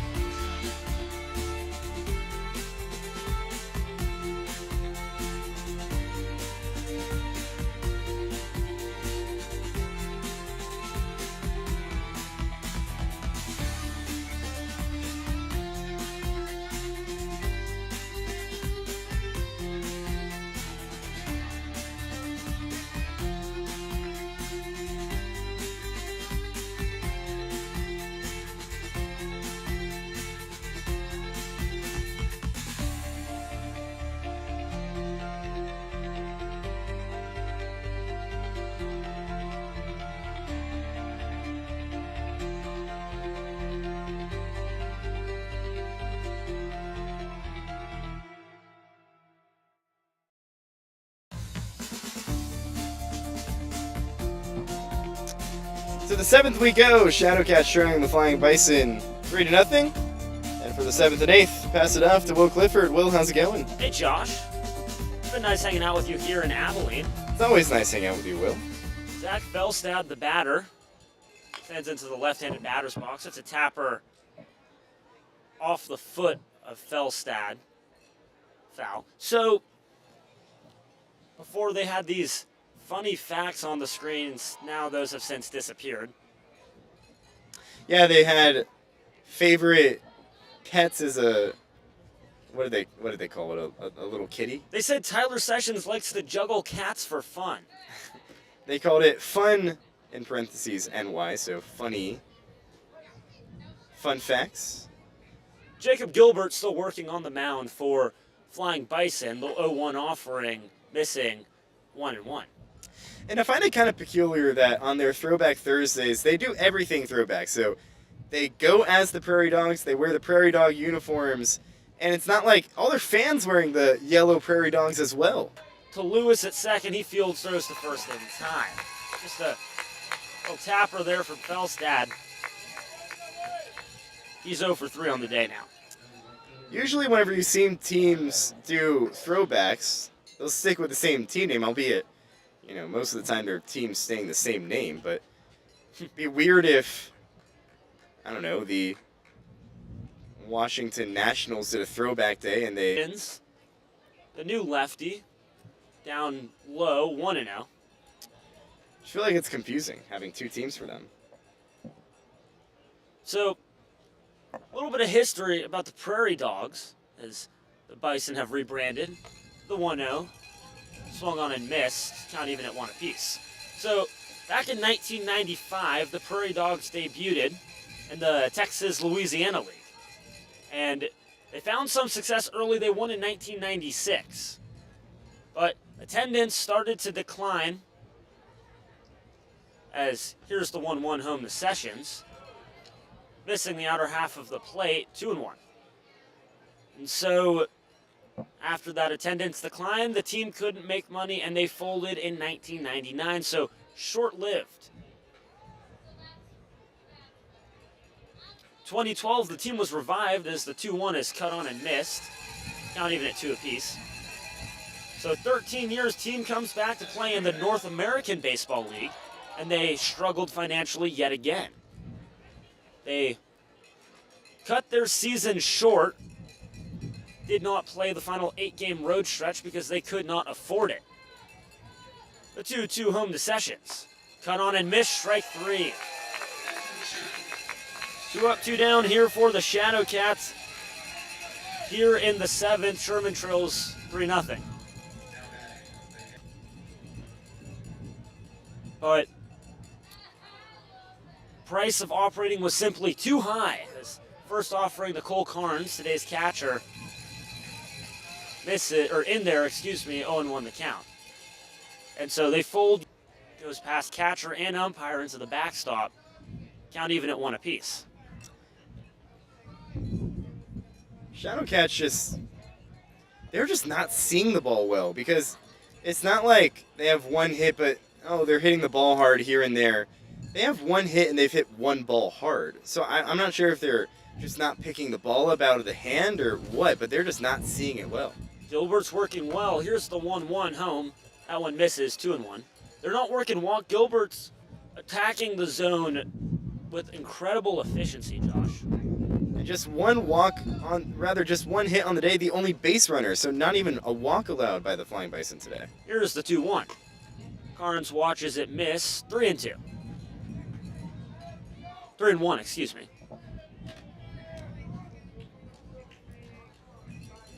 Leadoff man yet to get aboard for the Shadowcats today. Now with 2 outs, the 3-1 count, Carnes has a chance to work a walk. And that's exactly what he does. Cole Carnes takes a trip down to first base, and that'll bring up Izzy Bencosme. Right on cue. Right on cue. First walk offered by Abilene pitching today, and boy, the Shadowcats just need to find a way to at least scratch across one, so that can give your team a lot of confidence going forward. Shadowcats are 1 for 7 as There's one sent straight to second baseman. Lewis, he flips onto it 3-0. We're going to the bottom of the 7th. You're listening to Sherman Shadowcats Baseball on the Jake Shockley State Farm Radio Network.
The 7th inning is brought to you by Dr. Pepper.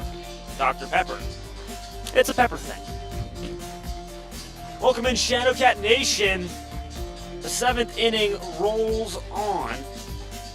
Sherman trails 3-0. Only one base hit on the day for the Shadowcats. Meanwhile, Flying Bison have scored 3 on 5 hits. Chisel, the leadoff batter. Chisel today ground out to the pitcher and a single, came around to score. Tyler Carnes dealt a 1-2-3 inning out of the 4-up, 3 down. So Chisel, the 6'4" righty, out of East Central University. First offering to him is in the dirt. 1-0. Shadowcats pitching came into the series with a 7.12 ERA, the worst in the TCL, have only allowed 3 today. A 1-0 swung on and missed, 1-1. They also entered with the least total walks, only 153 offered by the staff, yet only 159 strikeouts, also the least. So very polarizing. It's the 1-1 sent high in the air to right field. Langhennig comes on and makes the play, though, after battling it out with the wind for a moment. And there's one down here on a loud out in the 7th. Well, I would imagine that I think Tyler Carnes might go for the Shadowcats the rest of the distance if he can keep his pitch count down and can just work ahead of Flying Bison hitters as he has been so far. First offering to Lewis, the lefty. Chopper sent to Riccio at second, flings on to first in time. There's 2 down here. Talk about the pitch count staying down. 1 pitch, 1 out. Now, 1 out away from getting out of the 7th, keeping the Bison off the board. Well, the Shadowcat pitching has been solid today, but no run support on the other side of things. Or hit support. Or hit support, anything. First offering into Fakara. That one is a strike, 0-1. No balls, one sent on a rope over the head of Boyles at first and into right field. Langhennig covers, and a 2-out single for the Flying Bison.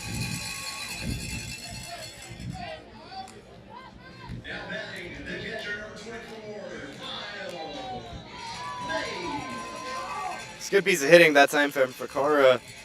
Saw a breaking ball low, kind of dug it out of the dirt, sent it kind of like a golf shot over the head of Boyles, who mistimed his jump a little bit, but that was a heavy thinking on that jump, thinking that he could get to that ball as well above his head. Flying Bison are 4-9. 2 outs.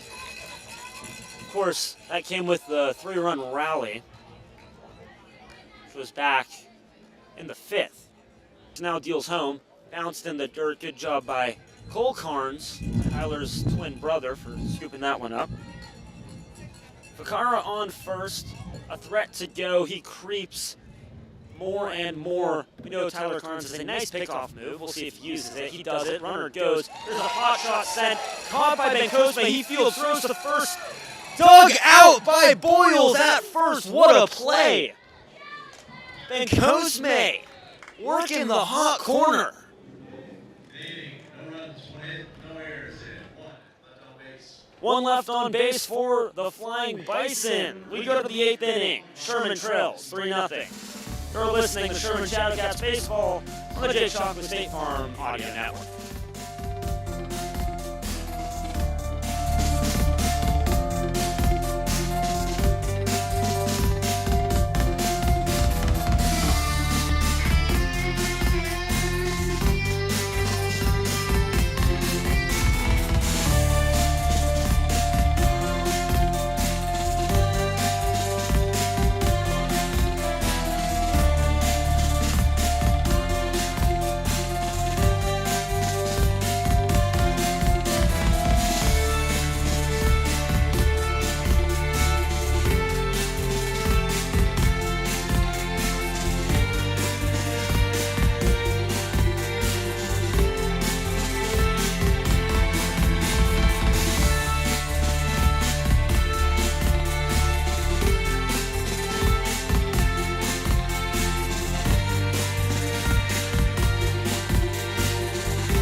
Welcome back, Shadowcat Nation.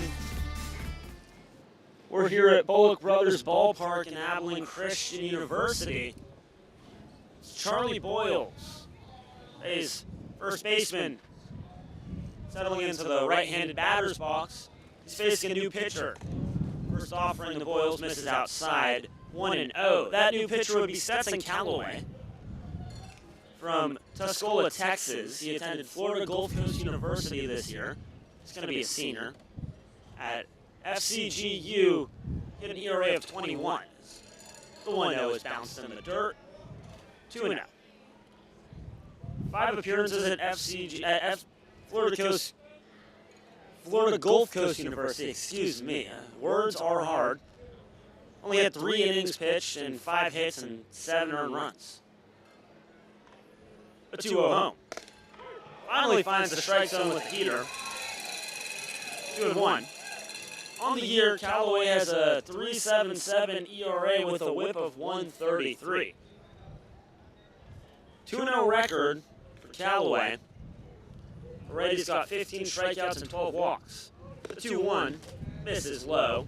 Count goes to 3-1. And this season, he's only worked 14 1/3 innings pitched as a 2-half guy for the Bison. Manley finds himself out of the bullpen in a closing role. This would be a 6-out save. 3-1 home. Called strike 2. Boyles tossed the bat. He thought he got ball 4. He did not. Goes back to the on-deck circle, grabs the bat. Payoff pitch on the way. Callaway set, glove just under his chin, kicks, steals. Chopper over Callaway's head and into center field. Boyles makes the turn at first and holds up. It's a leadoff single for the Shadowcats. Here in the top of the 8th, Sherman still trails at 3-0. There you go, finally getting some leadoff guys aboard. That's the first leadoff guy to reach for the Shadowcats today. So you have to find a way to cash in if you're the Shadowcats. Get him over, get him in again. Just get one run on the board. Give yourself some confidence and see if it can lead to something more. New batter, John Langhennig. First offering's in the dirt and behind the plate. Boyles will take second, uncontested on the passed ball. Shadowcats have their first runner in scoring position of the day. Only took until the 8th inning, Josh. And the Shadowcats desperately need to try and get Boyles in from second. Might see a bunt here with Langhennig, not usually a hitter for the Shadowcats, but at least a ground ball to the right side would do it. Langhennig 0 for 2 with the strikeout. Here's the 1-0. That one misses low, 2-0. Mays will call time behind the plate and go chat with his pitcher.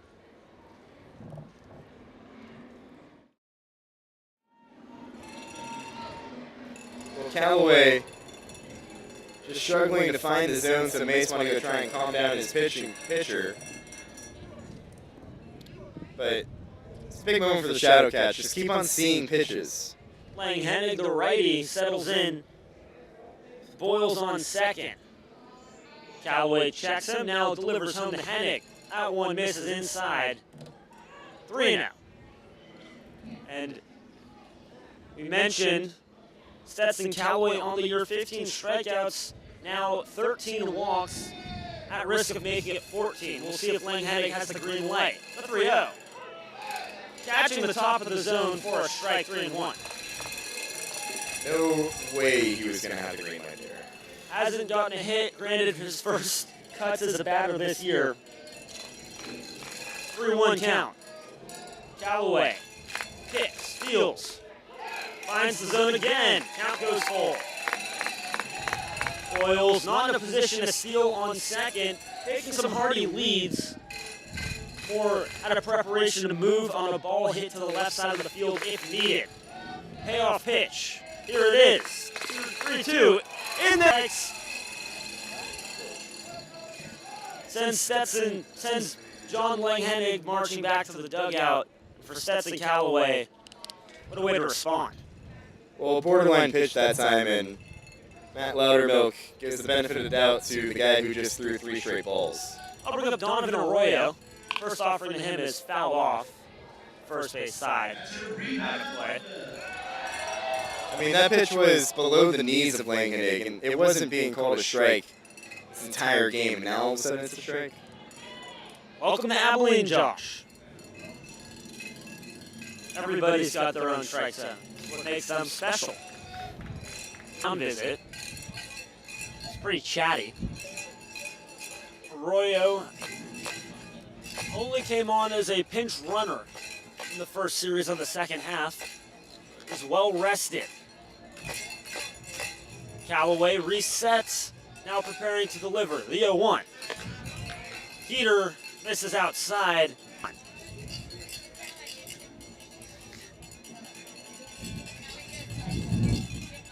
Wind starting to pick up here.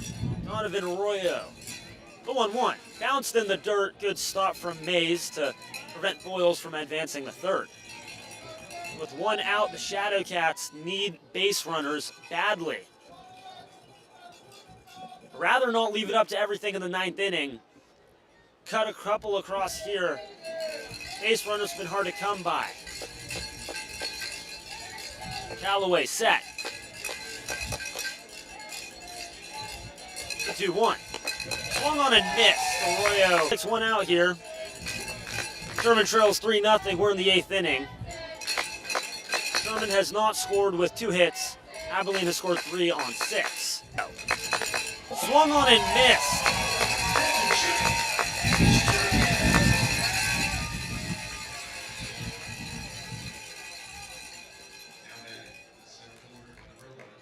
Another 2 down in the 8th. Sherman still trails by 3. Boyle still leading off second. That'll bring up Bubba Moya. And that's a pretty uncompetitive at bat from Arroyo, as he swung at 2 pitches that were well above the zone and could have been a lot different of an outcome. First offering to Moya, sent straight to third base. Bravo Fields throws over to first in time, so a hit but nothing else, and Sherman is retired. We go to the bottom of the 8th. Shadowcats trail by 3. You're listening to Sherman Shadowcats Baseball on the Jake Shockley State Farm Audio Network.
Welcome back. We're here in the bottom of the 8th.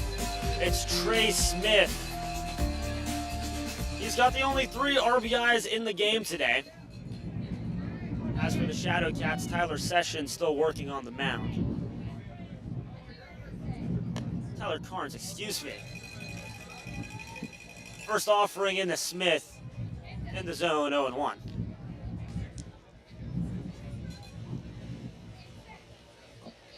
Yo, 1, chop, third base side, off the glove of Felstad it into left field.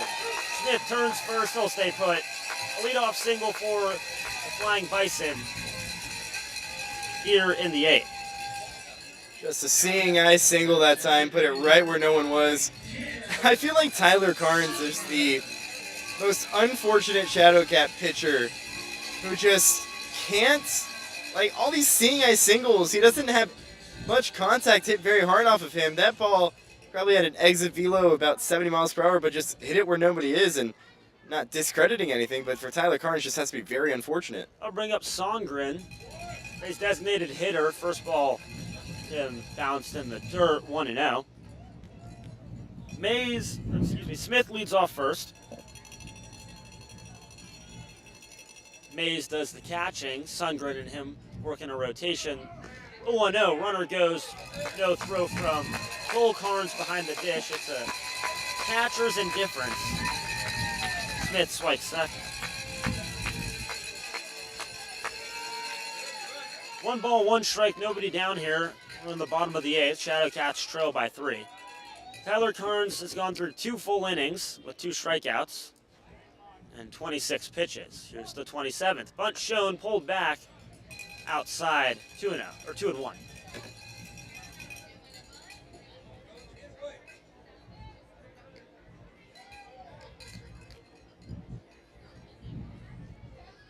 Carnes set at the belt, trying to hold off the flying Bison.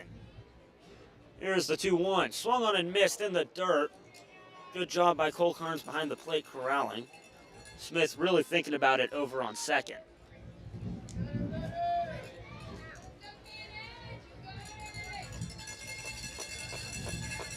Sundgren, a righty, settles in, stands at 6 feet tall. Carnes, a quick check, now delivers home. That one bounced in the dirt and into the backstop. Smith takes third on a pass ball. Now a full count with no outs. Going to be a mound visit from Cole Carnes to try to cool down his brother Tyler.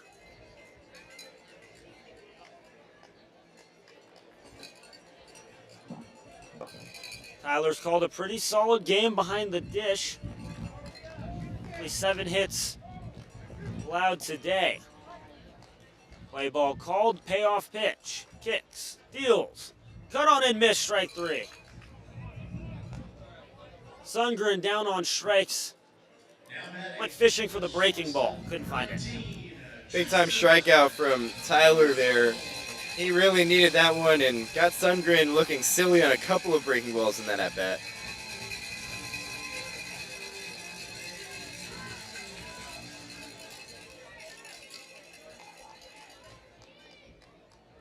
With the runner on third, it's Smith. First offering to the new batter, Russell, in there for a strike, 0-1. Tyler working from the line and Smith from third. Started as if he was going to steal home, stopped halfway down the line, but it would have been close.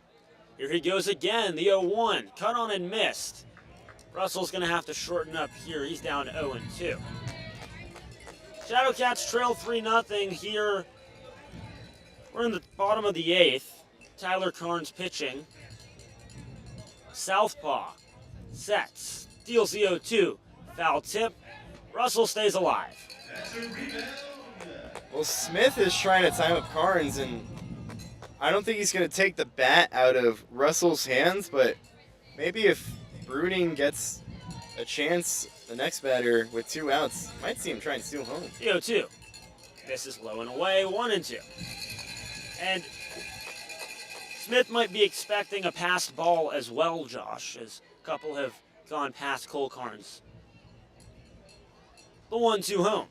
Bounced in the dirt off the chest protector of Cole Carnes to keep it in front of him. Count even 2-2. So 2 balls, 1 strike, 2 balls, 2 strikes, 1 out here in the 8th. Carnes kicks, now delivers. Cut on and missed. Back-to-back strikeouts. There's 2 down here in the 8th. Sherman trails by 3. Those are 2 big strikeouts from Tyler. Man, he really needed both of those, and now job's not finished. Have to go attack Bruning, and don't be surprised if Trey Smith tries to steal home.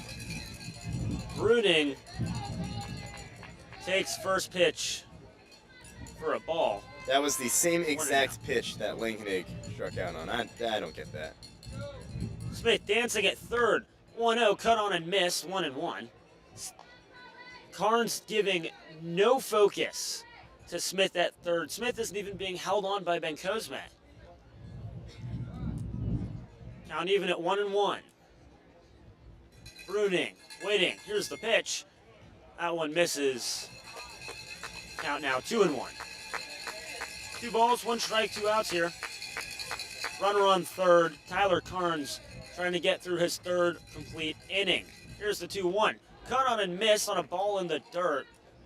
Flying Bison are struggling to read the breaking ball right now.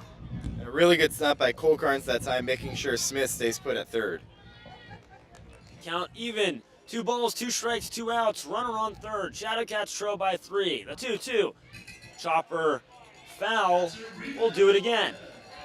Tyler put everything he had on that pitch. You could hear him kind of grunt out there, trying to get that fastball to get down Bruning. 2-2 once more, runner making movement towards the plate. A chopper in front of Carnes at the plate, deals to first in time. Tyler Carnes hyping up the Shadowcats bench as they go to bat for what may be the last time today. We go to the 9th inning. Shadowcats, do they have a rally in their bones? 3-0, Abilene leads it. You're listening to Sherman Shadowcats Baseball on the Jake Shockley State Farm Shadowcats Audio Network.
Welcome back, Shadowcat Nation. Sherman trails 3-0. We're in the 9th inning.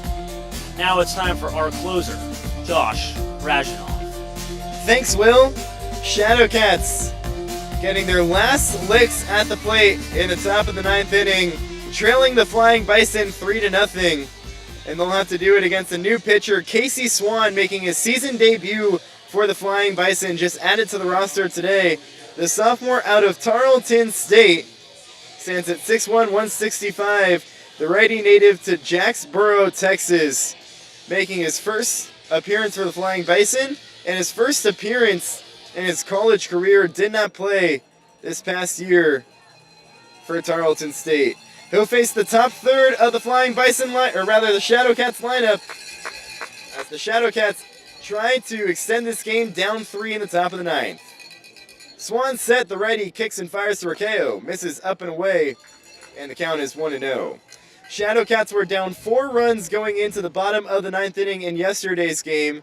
They rallied to score 5 runs in the bottom of the 9th, doing so all with no outs recorded. Gonna need a similar outing in the top of the 9th here. 1-0 to Rakeo is on the zone, and the count is 1-1. But the Shadowcats, just 2 hits today, and this top third of the lineup that's due up has gone 0 for 9 today with 4 strikeouts. So the Shadowcats gonna need some production from the top of their lineup if they want to extend this game. 1-1, Rakeo takes high. So the count is 2-1. Swan making his season debut for the Flying Bison. Didn't pitch this past year at Tarleton State, as we just mentioned. Did pitch his freshman year at Howard Payne University. 2-1 the count. And the pitch. Misses high, and the count's 3-1.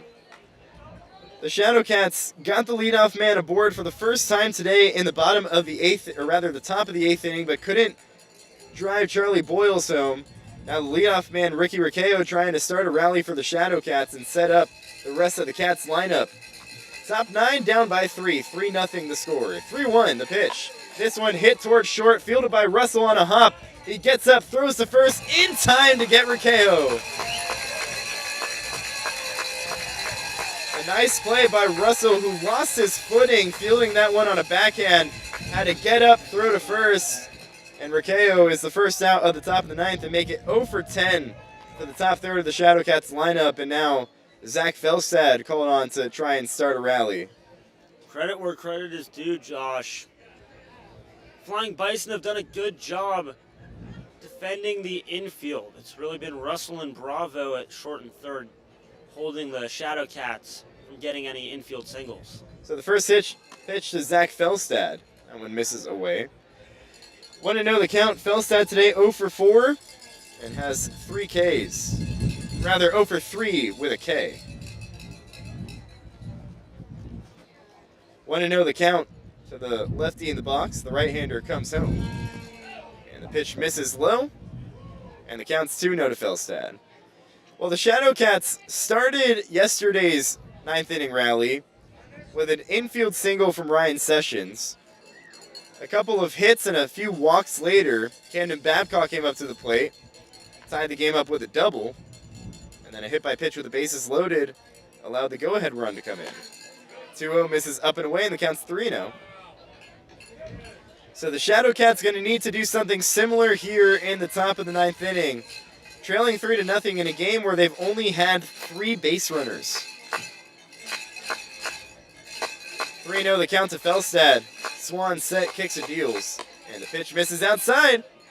So it's a 4-pitch walk offered to Zach Felstad. He's just the 4th base runner to reach for the Shadowcats today. They're going to need a few more if they want to tie up this 3-0 ball game, and Tyler Sessions, who's had a really rough go of it today, is at the plate. 0 for 3 with 3 strikeouts, all of them swinging, all of them on breaking balls below the zone. Had multi-hit performances in both games he's played in as a Shadowcat. Now in his 3rd, not looking likely today. Felstad off at first, pitch to Sessions. That was a strike at the bottom of the zone. It counts 0-1.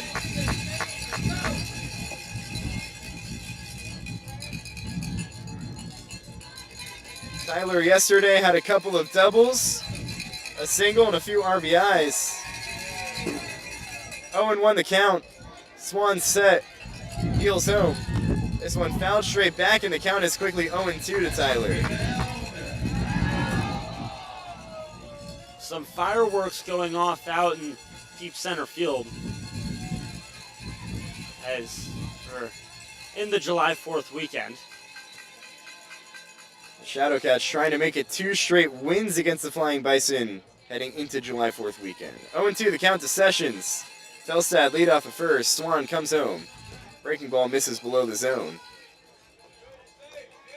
So the count's 1-2. Tyler Sessions trying to avoid the golden sombrero.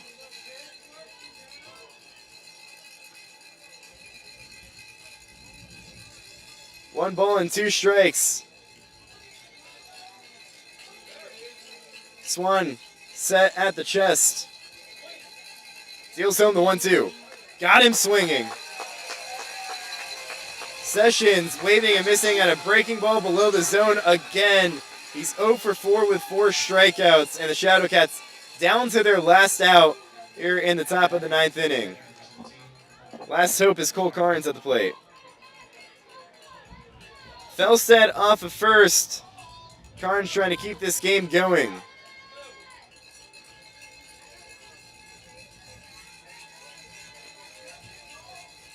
First pitch.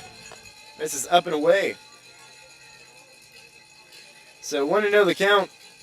Carnes wanted just 4 base runners today for the Shadowcats. He walked his last time up.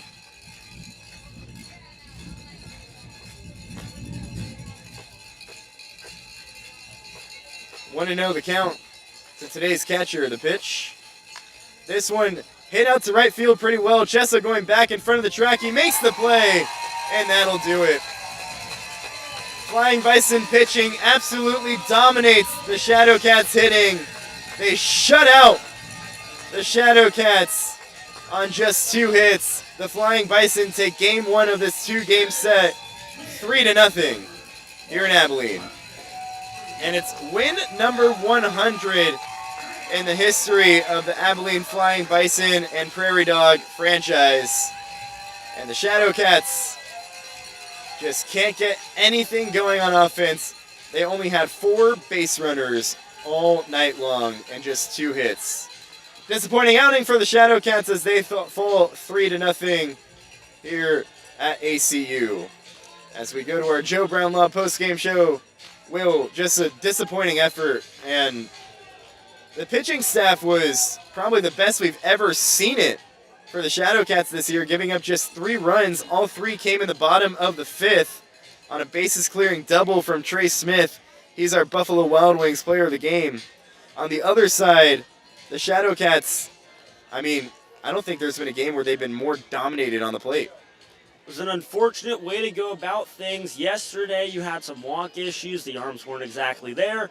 Today, issue flips around. The bats go dormant. Only a couple of hits. No runs come across to score. They only had 1 runner in scoring position, Josh. Yeah, and that was Cole Carnes, who reached there in the bottom of the 8th inning. He walked and then got there on a wild pitch. Other than that, or rather, that was Charlie Boyles in the bottom of the 8th.